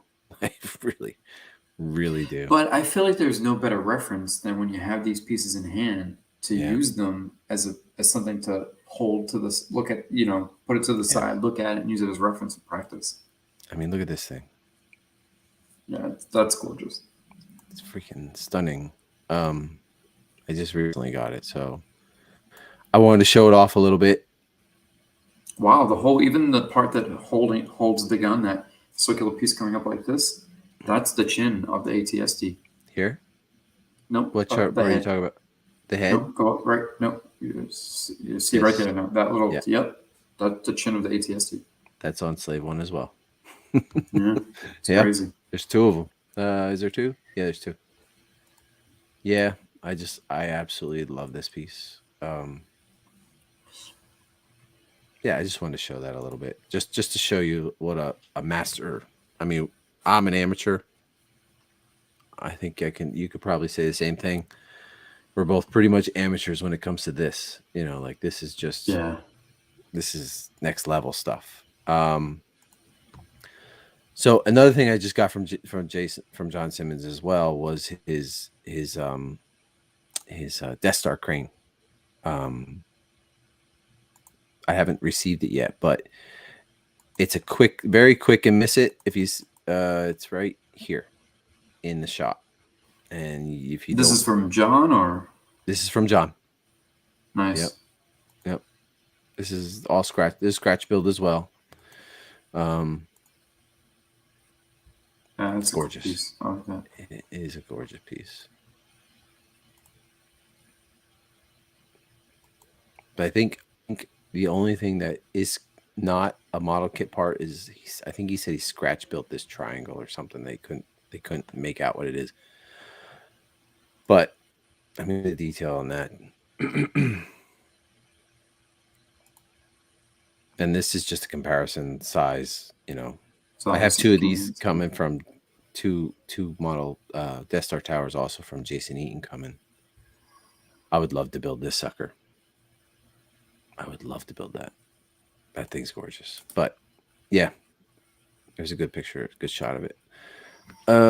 Let's see, what else should we look at? Would you want to see I guess I could show you the Harrier that I just painted this. This is a piece from John Simmons, from not John Simmons, from Lee Ralph. He scratch built this. It's this gray one right here. Okay. I bought it a little while ago and I never got to paint it. What was it, like 6 months? Something like that? Yeah. Mm-hmm. And this here is the Harrier, the Vosper ship that I scratch built all the little this is all model kit parts built together. But then like I painted it and I painted this Harrier piece, and this is what started. Okay, I started with a base layer, and then I started adding these shapes by taking a stencil, a piece of card, and cutting out random shapes and putting it over top, holding it over top, spraying it, moving it, turning it, spraying it, and then all these little shapes, you know, they're dark here. Okay, I have blue, pink.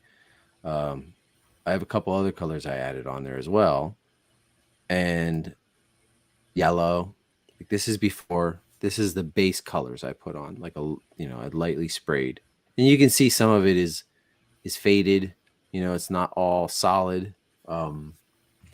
And then what I did was I missed it over top of it. It looks like a jigsaw puzzle, really, to begin with. And then, well, what I was going for was basically this look, which is not a good picture of it, but this is Home 1, the Mon Calamari ship. Let's see if I can rotate it. There we go. I was kind of going for this kind of pattern, sort of, mixed with a Rebel Transport, because the Rebel Transport has pinks and blues, and it's misted over with a gray, which if you're looking at it from a distance, you can't see it, but if you come up close, you can see the colors, underlining colors underneath it. Okay. But then like this is where I miss it over top with the base color, and it just kind of hides a lot of those shapes, but also you can still see through it. It's like a different. Yeah, it just makes it a little bit more subtle. Yeah. Yeah. And I actually love it. At first, I was like, I don't know if I like it that much. But the more I looked at it, the more I was like, oh, I actually really love it. Like, maybe nobody else does, but I do. So that looks pink because of the lighting. But let's see if I can find the good pictures. Like this just gives you like an idea, like all the scratch built pieces.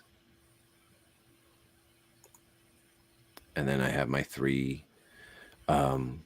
background ships that I'm building right now. Eventually, they're all going to have Jason Eaton bases. All 3 of them will. This is completely Jason Eaton's design, and I'm just copying it because I think he did an amazing job. And actually, to be honest, my neighbor is the one who laser cut it because he knows how to do that. I have no idea how to do that yet. I'm going to buy one eventually. So, here's a good shot. Here's a good shot. Yeah, that's a nice shot. Yeah. Yeah, that's a little better showing of the color than the other ones were washed out. Get rid of these other pictures. Up close, you can see the speckles all over.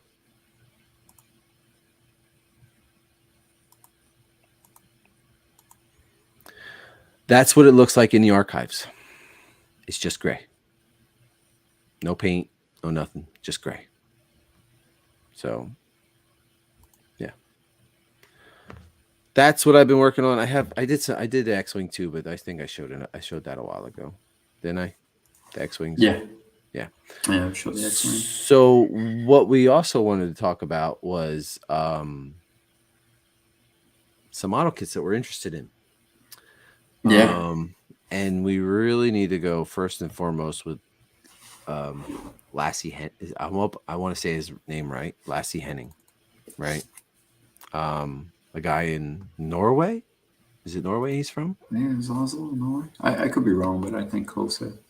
He scratch builds model kits, and then he scratch builds it out of, styrene and model kit parts, and then casts it. He doesn't do many, and they're a little hard to come by, especially this one. Don't get your hopes on in the Y-wing, this A-wing here, because he only was able to make a certain amount before his molds didn't. Well, I mean, this guy's literally making them by hand in his home. house. So you get to take, like literally scratch by hand at home. Yes. So yeah, you're only getting, I don't know, a handful at best, maybe double that. Right. Yeah. So like here's his model kit. It's I've seen people have gotten it and they've said they've raved about how great it is. And I mean, just look at these pieces. They look clean. They don't look like they have a lot of flashing. They don't look like they require a lot of cleanup. The A-Wing is an awesome piece. It's a beautiful ship. I'm not a fan of a big A-Wing. I've said that to you many, many times because I like the 124 scale X-Wing and Y-Wing, and I kind of want an A-Wing that kind of goes with those. But this thing's just too good to pass up. I have one. We both have one currently in the mail coming on its way. But they're going to stop popping up on some of these sites, people painting them, trying their hands at them. I don't know what else to say. It's a gorgeous model kit, and I'm very much looking forward to trying my hand at it. I wish I had taken some pictures. Very well with an A-Wing helmet. Yeah. I mean, look at the detail on it. I mean, it's so good. And wait till you see the pilot inside. He sculpted by hand, and it's funny because I love his big honking nose there. I love it. I don't know why I do. He's got these bags under his eyes too. I can't tell you why I love it. Look at an old guy. It looks like he'd be sucking on a cigar. It looks like, I shouldn't say this, an old Englishman. But it's just it's fitting. I think it's fantastic. I really do.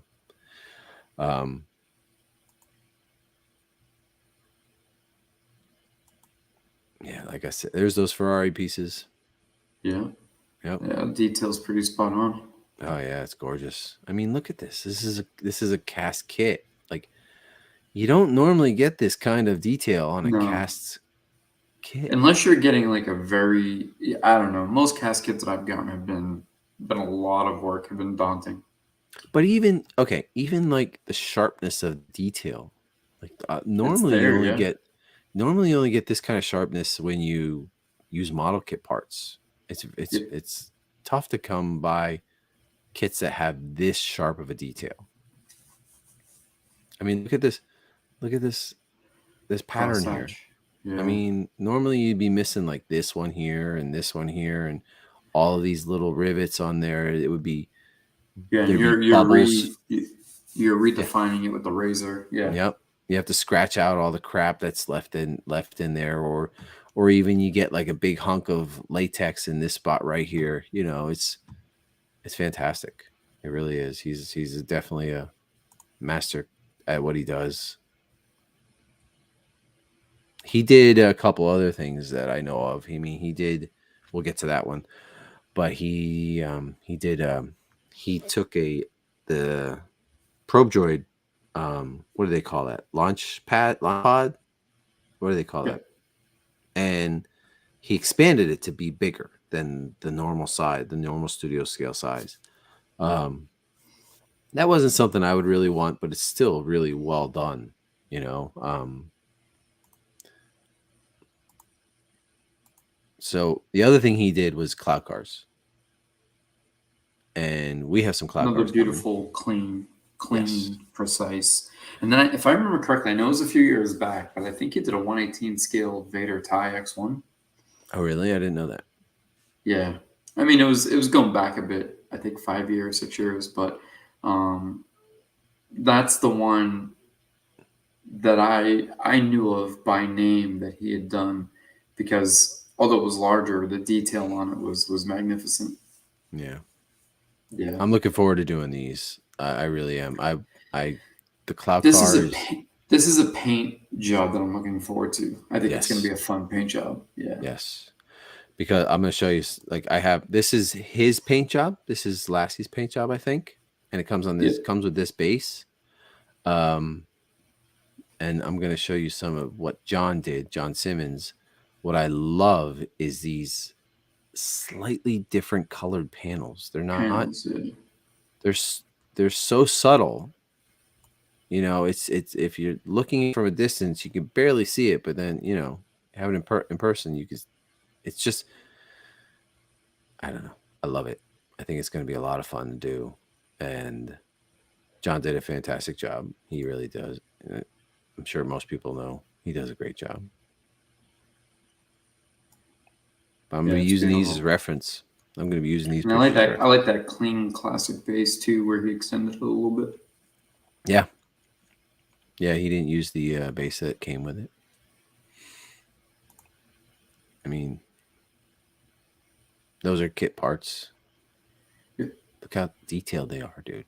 Like, even these rivets, they're so, maybe John cleaned them up a little, I don't know, but they look so clean. And that's another thing I recently learned. We talked about this as well, Chris. So a lot of times when you see these little rivets in the ships, right? A lot of these were made of styrene and they were vac formed. So those rivets were added after the fact. So when I was building the ATST, I didn't know. I was like, are these model kit parts? Because they're placed so strategically that they look like they may have come from a kit.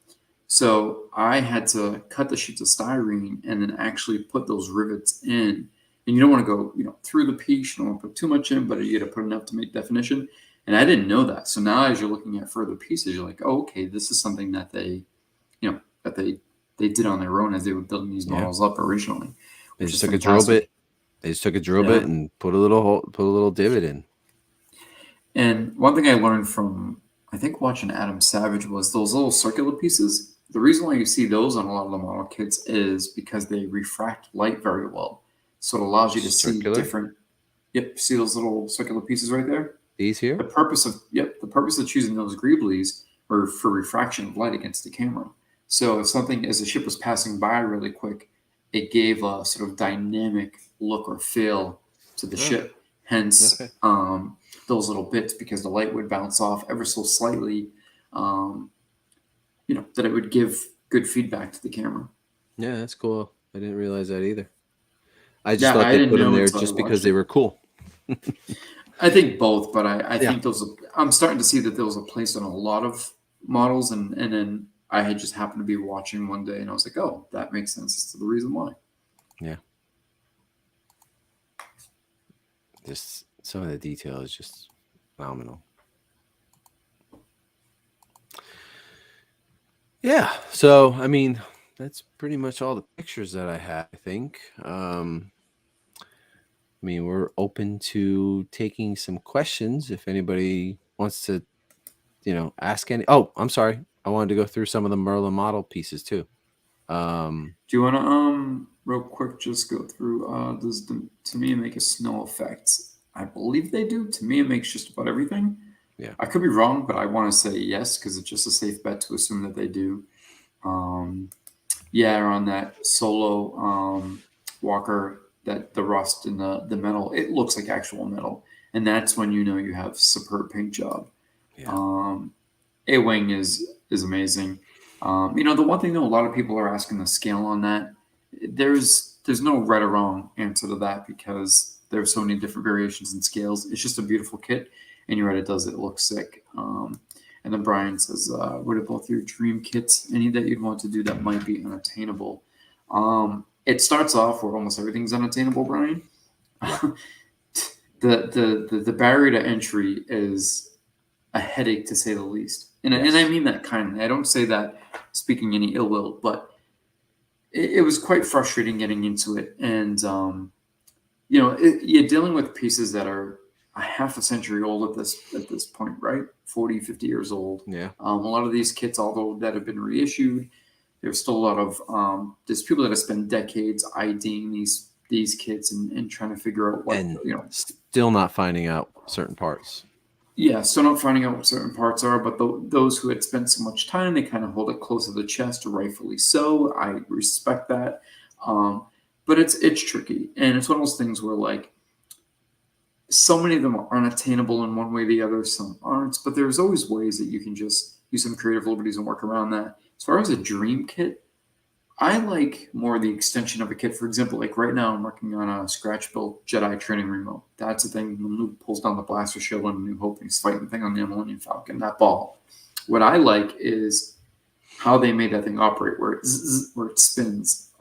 It's attached to this metal box, and it's got like a motor and another, few different pieces. Well, I was able to track down the motor and the other parts that go in that box. I'm going to recreate not just the model, but the way the model sits on the metal box with the motors and spins. And I even found the motor down to the actual part, like that part number and whatnot.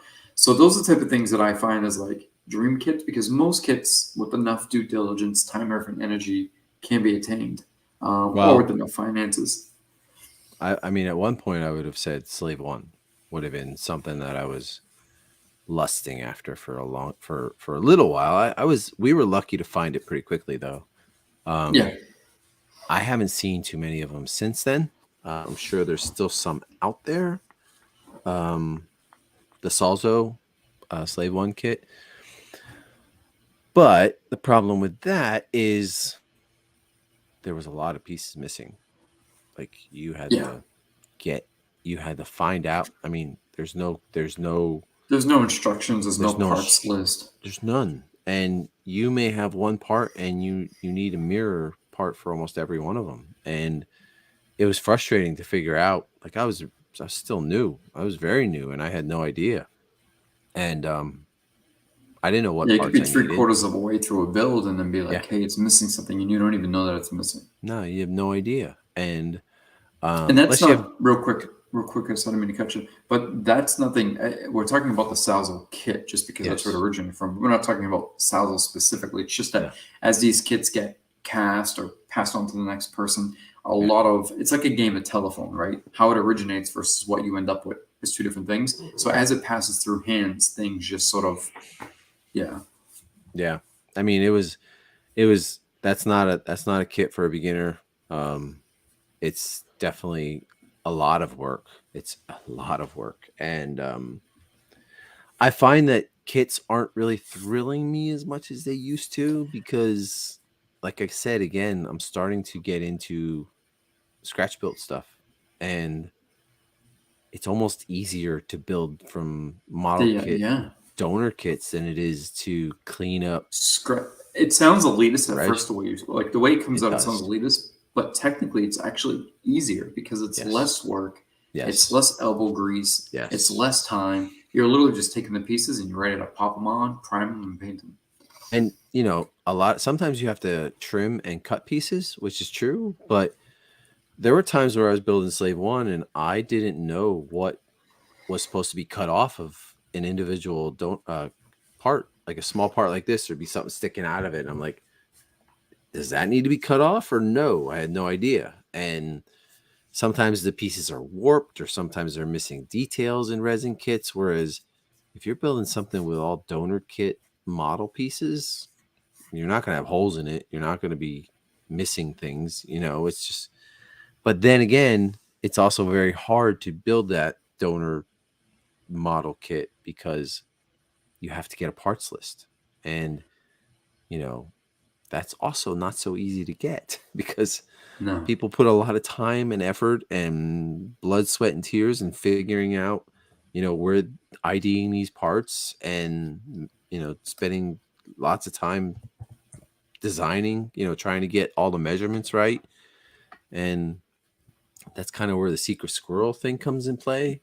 But at first, the secret squirrel thing was frustrating to me. And I didn't understand why people would not want to share all this information. But the more I got into this, the more I kind of understand it now. I understand why people keep these things closer to their vest, because it becomes personal. Like, it becomes an obsession to figure out what this damn piece is from this tank kit or this car kit, So I don't know. No, you're I right. think, It was frustrating, but then you have a deeper appreciation for yeah, the amount of time, effort, and energy that goes into it, and how difficult it can be. And there's a sense of respect that you yeah, tend to take on, where you're like, okay, like this can be. There's a reason why people hold it close to chest. A lot of people get very frustrated. I was frustrated at first. You were frustrated yeah. at first, but when you learn Yeah. the reasons, you tend to let your guard down a little bit and ease up Makes on sense. It makes a little sense Yeah. after you're in it for a little bit and you understand why. Plus, you tend to make friends then. If they share something with you and you go blabbing it all over the place and tell everybody this and tell everybody that, you're not going to keep that friend, that resource for very long. They're not going to be like, oh yeah, I'll send you that. Yeah, right. So, I don't know. You make a lot of friendships that way too, as well. Like, I've made a bunch of new friendships that I didn't have before, and I Yeah, value them. a lot of great relationships we've built. Yes, Yeah. yes, and the people who are in this community, Matt doesn't like the studio scale community. I know he doesn't. He thinks it's all cutthroat and vicious, but there's a lot of very helpful people. If there's a lot of helpful people. So keep that in mind when you're getting involved in this. I just want to go through some of these Merlin shots quick. Then we can take more questions. I know if you have any questions, throw them up there. We'll get to them really, really quick, really soon. So this is a piece that I'm very much looking forward to. I know you're not particularly a fan of the base, but I actually am. I'm looking forward to this. I like the base and how it lights up and how it looks like snow, and without being a diorama, Yeah. I don't want to make snow again. This will be the last time. So and my plan for this is actually to cut it open here and have an inside lit up and show stormtroopers inside there. And I saw a picture once where they're like rappelling out of it to come down, and that's kind of what I want to do. And right now it's apparently shipping, so we should be receiving these relatively soon. Yeah. And Ethan's done a good job. He really does genuinely care.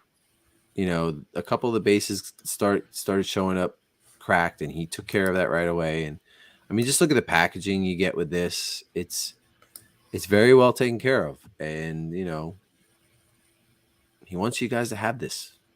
So Yeah, they're putting a lot into this. they And are. we'll do I know it's hard to like do a quote unquote unboxing of Yeah. a model, but what I'm gonna do is when the kids come in, I'm gonna sit down. I think Chris may join me, where I'm gonna unbox some of it just to give you guys an idea of how it's Mhm. packaged. I mean, some of you might already also have it in hand. It's not like we're getting it first, but as they start coming in, once I get mine, I'm gonna open it up, just give an idea of how it's packed, what it looks like, and maybe do a comparison of like what you get with a regular kit.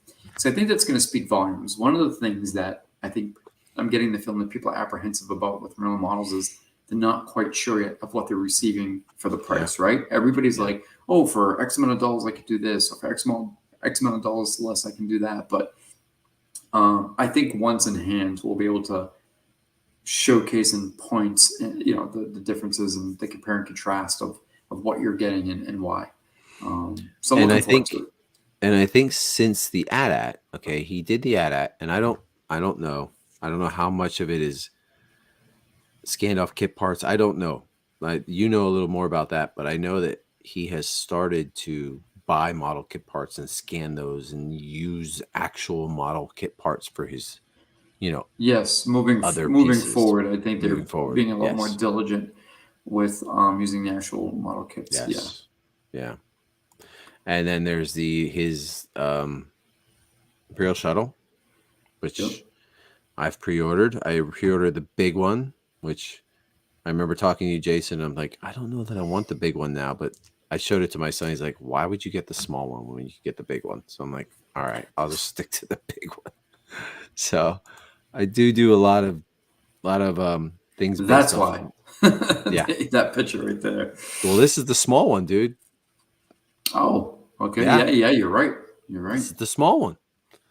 I have a picture of the big one. There's the big one. Yeah, there you go. It's a big boy. Yeah. Well, I know. I thought I had a front picture of it, of the big one. I guess I don't. Do I? Yes, I do. No, we don't need that. Yep. There it is.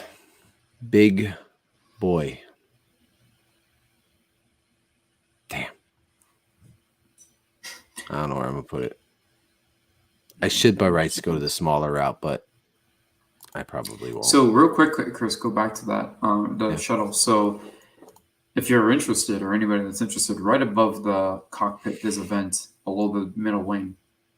That right there, I'm sure they're going to do a great job. But like one of the things where I was saying how I'll take a Dremel, I'll kind of shave pieces off on the original model kit. That's actual cool shade. So you can always Yep.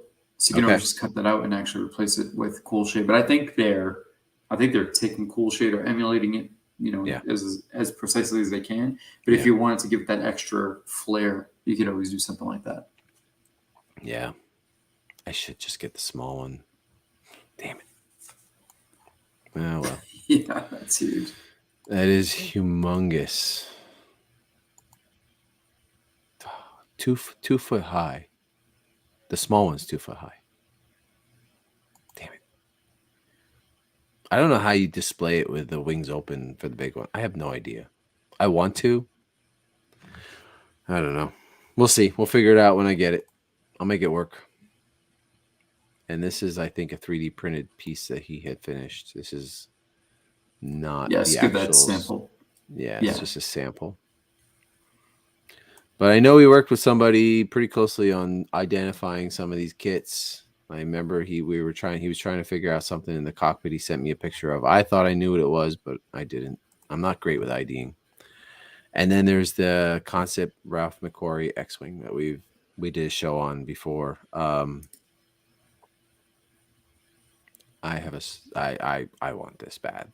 Like, this is going to be a fun piece. Do you think Merlin would be a good beginner kit? I've ordered 2, but with commission from them. So as far as beginner kits, yes and no. Yes, because all the parts will be there. They'll be clean and ready to assemble. So all the headache is removed for you and you're ready to start building. So yes, but I do think there's some complexity to them because of the size and the detail that goes into them where, you want to have a little, you want to have your feet a little wet. But you can always just practice a little bit on a couple off-the-shelf kits that you grab at Target or Walmart just to get the feel for it if you haven't yet. But if you have a little bit of comfort and confidence, then Andrew, I think these are a great kit to start with, especially where you're not spending hours of cleaning and cutting and reshaping. Then these are perfect. Brian asks Chris, where you're putting all these with a haha. I know he's asking you directly, but I tend to put mine. I have this thing where it's funny. Me and Chris accidentally went in this direction where Chris started doing these background chips because you don't see too many people with a collection of background chips. Some people have 1 or 2, but not a collection of them. And I collect concept. So I'm doing concept to screen used, and I display them like that. And then Chris has his concept, which I think the concept and screen used are going to be displayed separately, right? I don't really know yet. So I'm planning on, so in the middle I have a bunch of pedestals, and I think I'm going to build like a waist high shelf going across the middle that has multi levels, so that I can start putting models on there. I don't know what else I can do. I have a big room and I have lots of space, but like I've told many times, I don't want to clutter it. That's my plan right now. When my son moves out in a couple years, which is behind this wall, there's a whole 15 by 20-foot room in there that's going to get shelves all along the walls, and that's where my models are going to go eventually. So I think it'll work for now. First, I got to get rid of these stupid boxes that are driving me nuts. Saturday, brother, I'm getting everything put back together. It's literally like on my anxiety list. Like it's just giving me anxiety. All of these boxes are occupying my space in here. I have shown shots of the D'Agostini Falcon. I've shown them on ArchiveX Paint, ArchiveX Paint Facebook group. A lot of pictures. I don't know if I put them up in our group or not. You can look.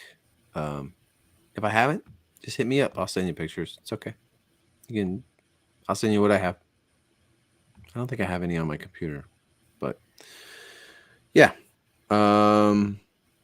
Any more questions? Anybody have any more questions? Like, that's all the pictures we have. That's all we. I thought we'd take a while to do those pictures, but Yeah, I was gonna potentially look through the Sci-Fi Studio Scale concept training room, ahead. but we can always save that for next. No, we can save that next time because I want to have some further work in progress pics on my actual scratch built training remote, and then this way I can kind of do a compare and contrast. I may be able to. So I think I'm gonna go with that one. I may be able to find a picture of my Falcon. If you want to answer some questions, Jason, why were you holding out on me on that damn freaking snow stuff? Seriously. So I was playing with it a little bit and getting a feel for it and seeing what mixed well with it. And I don't know, I was apprehensive because it started building up and looking really good. And I just, Yeah. That's right. just like we just talked about, people hold it close to the chest, you know? Why would you keep that close to the chest from me? Well, like I said, I was experimenting with it at first to see how it would lay, how it would, hold up against, building more snow on top of it and against some of the paints. But it does a pretty good job of building up the texture because I started noticing like some of your pictures, and this isn't meant in a negative way, but something was happening to me where it was almost looking like cookie frosting versus snow. Okay. And I was getting really frustrated with it at first because I was like, oh, this is going on a little too heavy and a little too thick and not giving a natural look to it. But it's giving a natural look. Yeah, I stripped some of the test areas that I did and started reworking the snow. What I didn't do, which I probably should have, was after seeing yours, I didn't end up painting the base the rock color first. What I did was I ended up getting real rocks and I cut out different parts of the base and I puttied some real rocks in and then put snow on top of it. Mm-hmm. And I was like, oh, that'll be fun. That'll be more realistic. But I probably could have just made it easy on myself and just painted the rock. But it still looks good. And I had fun doing it. It's super simple to do that rock. I mean, you just put like a brown base color and then you just dry brush a whole bunch of different colors on, like greens and browns and reds. And it's so super simple that it doesn't. I think I just want to have a little bit more fun with it, I guess. Yeah, it requires no talent whatsoever. I'm being completely honest with you. Yeah, no, I was just being kitschy with mine, where like I wanted little sections of like rock, like I couldn't really control the way the base was made, right? It's cast the way it's cast. So there's certain areas where I wanted like rock protruding, whether it was like kind of supporting the iron cannon in a way, or there was different things that I wanted to do just for the fun of it, and I did it that way. But I started noticing with laying the snow down that it was going on a little too heavy, and then from there I was like, all right, I got to go a little bit lighter, build it up, but not go so heavy all at once, and I was able to work it out. So this is a good question. I know I really wanted to have the rocks peeking through. That was something that was very important to me. Go ahead, answer the question, then I'll show the so he was basically saying, where are you going to source the snow troopers for you to add at? he was hoping to do the same thing. Blitz 65 was asking. 0065. Well, I don't have a definite spot place yet. I was just gonna like try like what do they call it, Thingiverse or 3D, one of those 3D print sites. I thought I saw somebody who had some Snowtrooper 3D files that he actually did this scene where I don't remember if you know what I'm talking, what artist that was that did those he mashed Star Wars with World War II. Jason? Yeah. I remember putting that up. Wow, I put that up a long time ago. I think Group Therapy is Yeah. it, right? The black and And white then images. there was a shot where they were all like posing in front of a downed AT-AT. Like there was a group of them, and they had different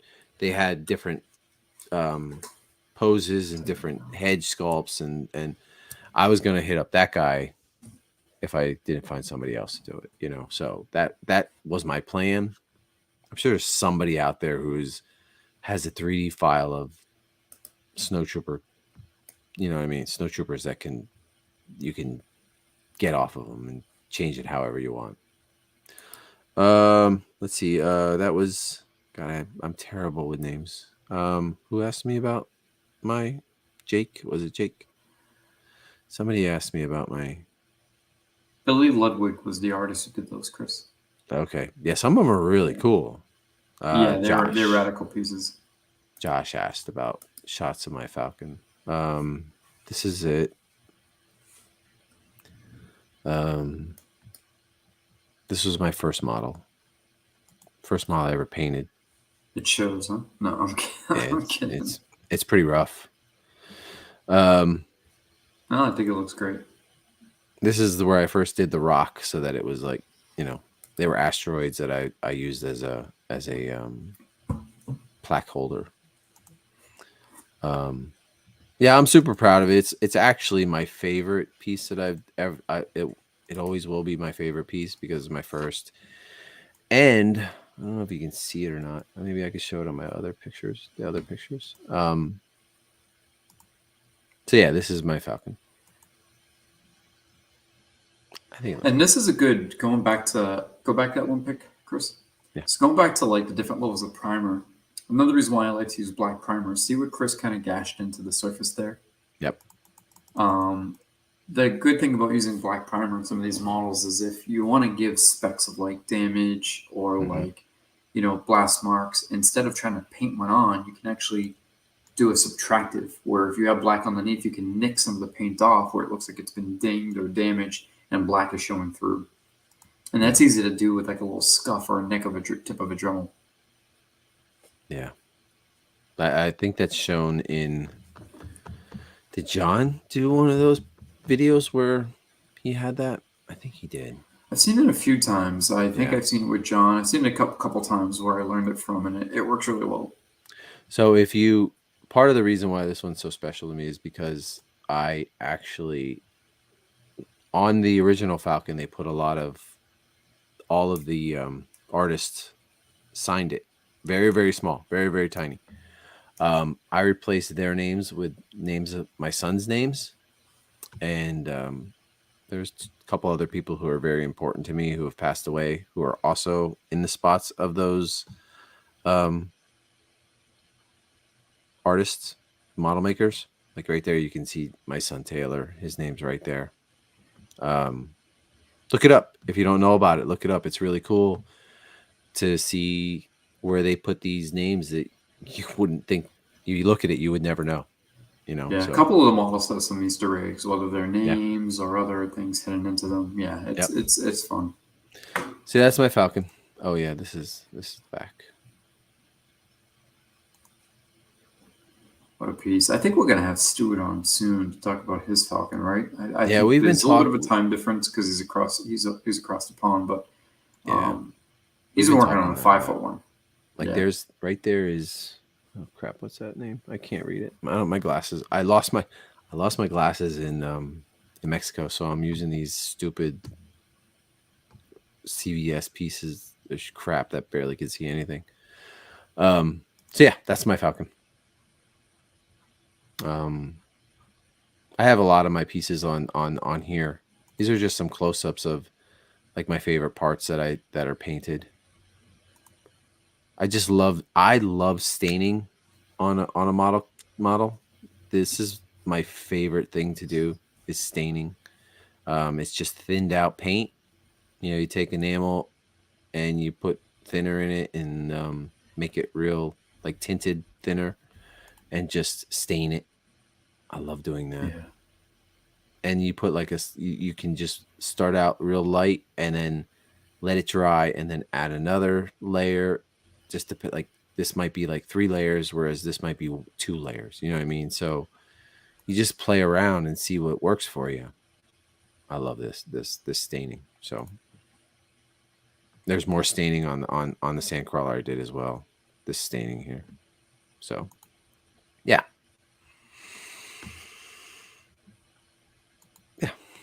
So any more questions? I'm just enjoying talking about this stuff. I really am. Did you add any? Let me see. I'm surprised no one has done a documentary on model making like the original guys that started doing. So far from Death Star, there's actual. All right, so there's not documentaries per se, but if you do some digging, there's some like DVD extras that are made it onto the internet. There's the Sculpting a Galaxy exclusive edition that came with like a 30-minute DVD. Then there's just other talks. Like there's some of like Lauren Peterson, where he's giving some talks where maybe he's like doing a visiting lecture, but they show some backstory and stuff that you don't really get. Just some like, just basic conversation. But it's really interesting how they go into it because you have to take into consideration. Me and Chris brought this up a while back where the artwork, right? You see like McQuarrie Joe Johnson even changed some of the artwork to correlate with the models that were first built. Then they painted the artwork after versus painting the ship and building the model off the painting. So there was some of that. But then you got to keep in mind like Y-Wing, X-Wing, Falcon, they built these things to scale life size for certain shots. So those guys then, carpentry, woodworking, etc., had to go and emulate these model pieces from these kits that they kit bashed and build them 1-to-1 scale. So that in and of itself had to be a nightmare. So the whole sort of, chicken or the egg process is really mind blowing. Any extra modifications on the interior? Yes.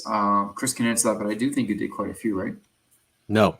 Okay. I take that back. Did a few, on the cockpit I did. I added fiber optics for all the lights and I changed for the gun turret. I added, aftermarket. What are those? I forget what those are called. Those metal pieces. Do you remember what they're called, Jason? They're like thin metal etched. Pieces, yeah. Photo etched, yes. And on the main engine, the main thruster on the back, I got from this website called 3D Millennium Falcon or something like that. This light that pulses as it starts. It has a startup sequence and then it pulses so that it emulates that it's flying. It was expensive, but yeah, I didn't do any of the internal like holes. I didn't do any of that. I didn't want to do that because I knew I was never going to take the tops off to see them. So it was pointless for me to do the insides of them. I didn't want to. And I didn't feel like taking the extra time to do that. Like this one, the art Star Wars book by Chris and Jason. So cool how they added these things, everything to make the vision for the Star Wars universe. Yeah, it is really fascinating. It is. And thanks for the compliment. But honestly, we wouldn't be here having this conversation if it wasn't for a lot of great guys who have, trusted us with a lot of info resources. Yes. And have just been really kind with being helpful. And, look, I'll be the first to admit, I sometimes felt I was coming across as a pest. It's like, well, what about this piece? And how do I do this? And what do you think about that? And what am I supposed to do with this? And, you don't think of it because you're so caught in the moment. You're so excited. Mm-hmm. But some of these guys are really patient and really open-minded and really respectful. And, I can't thank them enough. So, like I said, there's a lot to mention, but without them, we wouldn't be here having these conversations and so on and so forth. And honestly, we can't take a lot of credit for a lot of things because there's been, gods in front of us who've mapped out IDs, all these parts. And and Yeah. design things that we kind of just emulate. Like, yeah, we Exactly. make the kits, we paint them, but I could tell you right now, I must have asked John Simmons 100 million times, what color is this? How much did you put on of this color? And and other people as well. I'm trying. If I left your name out, I'm very sorry. I just top of my head, I asked John a lot, and Lee has helped me immensely with IDing parts. And it's always fun talking to Jason Eaton about his process, because these guys are amazing. All of them. They're just. We wouldn't, like Jason said, we wouldn't be here without them. We would just be still kicking around, complaining that we can't be in the boys club. I wanted to point out something up top here, Jason. Oh, yeah, sure. Brian Shaw, I hear you're not wanting to clutter your collection. I found even though I had space for more collectibles, I was starting to not like how the space looked cluttered. Good to leave some breathing room. That is very true. So when you have an amazing piece, it's always, I find that it's nice to give it some breathing room. A beautiful piece needs to be like appreciated and not cluttered with a whole bunch of stuff around it. You just lose it, like my Falcon is dead center in the middle of my room. There's nothing around it. And my Slave One is up high and by itself. And the Sandcrawler, eventually, they're my three favorite pieces. I don't know if I'll have any other pieces that I love more than those three. It needs breathing room, like you said. Yes, Definitely breathing room. Correct. Yeah. That's one thing I'm very big on. Chris, you know this. I do a lot of quality over quantity, and I space a lot of my pieces out as well. This was an interesting one. So I can't speak for others, but I don't ever use clear coat on any of my models ever. Either. No. There's a big reason why, Jason, because so most of these paints, if you prepare the surface right, if you prime the surface right, and if you lay the paint on right, they won't chip. You'd have to really gouge them to chip them. You don't really need a clear coat. Plus, the clear coat will dull a lot of colors. It will take away a lot of your weathering. It'll take away your staining. It will make a lot of it. It's happened to me a couple times, like with my Sandcrawler. I lost a lot of detail on the wand, so I had to go back and redo the whole thing. I personally don't clear coat neither acrylic nor enamel. No. Yeah. Unless you do a base coat and you clear coat it, because you can actually weather it, and then if you don't like it, you can kind of go back and take some of that off, and not take away your base coat. I can clay coat that snow, brother. I'm ready to chuck those freaking snow things in the garbage. If I didn't pay so much money for them, I definitely would be thinking of something different. And don't get me wrong, the base is beautiful. Yeah. It's well done. It's just I know it's going to require a lot of layers. So, and I'm fine with that. And that, we've had this conversation multiple times, but that goes back to, and I think, was it Sean who mentioned it about, Brian Shaw, who mentioned about cost, right? So one of the things me and Chris are talking about today is, so Chris will take on commissions, and it's not something that I do for various reasons. But one of the things Chris always has a difficult time with is you're commissioning things for people that you know and have a rapport with and respect, and vice versa. So there's a bit of a friendship there, right? And you want to be conscientious of not charging somebody you consider a friend, or at least have a good rapport with, too much money. And that's always this inner argument Chris tends to have in himself. At least I notice as a friend from the outside looking in. And I always say, well, Chris, look, I see where you're coming from, where you don't want to charge somebody $3,000 and you want to give them a deal, but you have to factor in, look, if you need $200 worth of snow, it's not just the model kit in your time. It's also the resources, the paint, the thinner, the mixer, all that stuff that comes on that you don't think of. So if Yeah. you're spending 4 hours and $300 on snow alone, that right there is, that's a big chunk. So Yeah. when people always get confused as to like, why does this stuff cost so much? As we talked about it earlier, and I'm only using Brian as an example because he pointed it out specifically, was chasing down the kits, right? Even where I cut corners and I didn't pay for the full kits, I was buying the trees. That still took me hours of my time to find those, track them down, purchase them, etc. So, you're talking about sometimes the equivalent of 2 40-hour work weeks.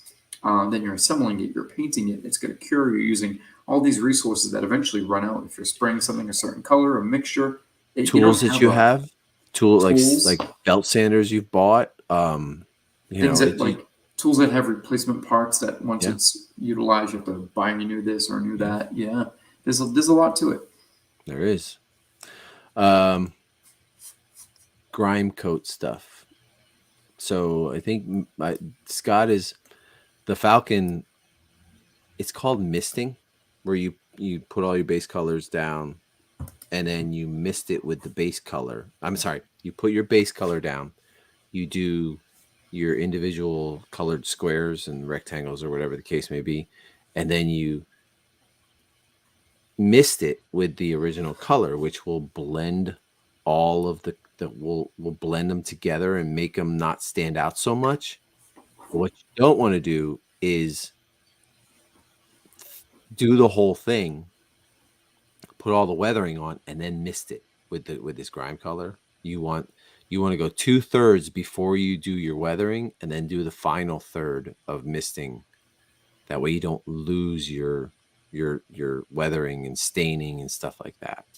Yeah.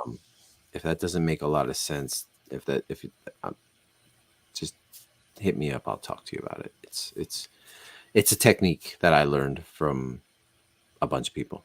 So No, it might be fun to get into next, Chris. Not next as of now, but next time we jump on and talk shop is just that, like tools, supplies. That not. I mean, everybody uses a large variation of different tools, but the mhm. basics. Like if you're going to get started and you want to get comfortable and get your hands wet and get the feel for what it's like, just go over the basics. Like, hey, this is what your typical toolkit should start off with. There's stuff where there's people working with some amazing technology to make these things, but right off the bat, just some of the basics that you can start off with that will really get you, all the way there and get you a completed model. We can chat about some of that and go over some of those details. Toothpicks. That's my number one. That's my number one. Like gluing things, I'll use a toothpick and just take a little glue and put it in a spot or run it along a seam or something. That I go through hundreds of toothpicks. So buy toothpicks. But Yeah. I like your Macquarie. Oh, you like my camera? Yeah, I changed it. I've been Yeah. changing it lately just to give it a little flair every night when I'm on. Because you know what it is with, well, you know the reason why, but I haven't been on camera much. And because of that, I've been changing up the Because you're so damn avatar. ugly. It's tough, man. So yeah, I've been changing the images up just for the fun of it. Oh, yeah. Why is mine the same as yours? Because you have to go in once I change the avatar, you now have to go in and Oh, so this like is the Rogue One avatar. yeah, like when I did the for example, when we did the what's it called, the See Now You're Different. So you can go in and pick. So when we did the print show and we were talking about the Matt Ferguson, I put this one. Okay. Pretty cool. All Huh? right. Yeah. Well, I don't know about you, but I think that's a good place to stop. Yeah. We bored a lot of people enough. So, I mean, I'm just kidding. I love talking about this stuff. I'm fascinated. I'm hoping that it gets me back into the swing of things because these snow dioramas are draining the life out of me. I've been putting it off and putting it off and putting it off. So, yeah. But honestly, I'm looking forward to doing that ATST, and we'll talk about that in depth a lot more once you and I both have one finished. Nice. Thanks for the feedback, guys. Yeah. We appreciate it. Yeah. If you have any questions, join us again on the next show. I'm sure we're going to try to have John Simmons on. We were going to try this week, but I didn't ask him because my work schedule got crazy. We had him on before. Was it once or twice? I think it was we were twice. on twice, yeah. Yeah, so we're going to try to do a morning one with him. Maybe some other people as well. We talked about Stewart coming on. He has a fascinating project that is just insane that we'll have on one day. And we'll have group therapy Friday night. Group Which therapy Friday night. I will not be at because I work too damn much lately. And have a good night, guys. Have a good night. Thanks for joining. Thanks for all the kind feedback, and we'll see you again soon. Bye.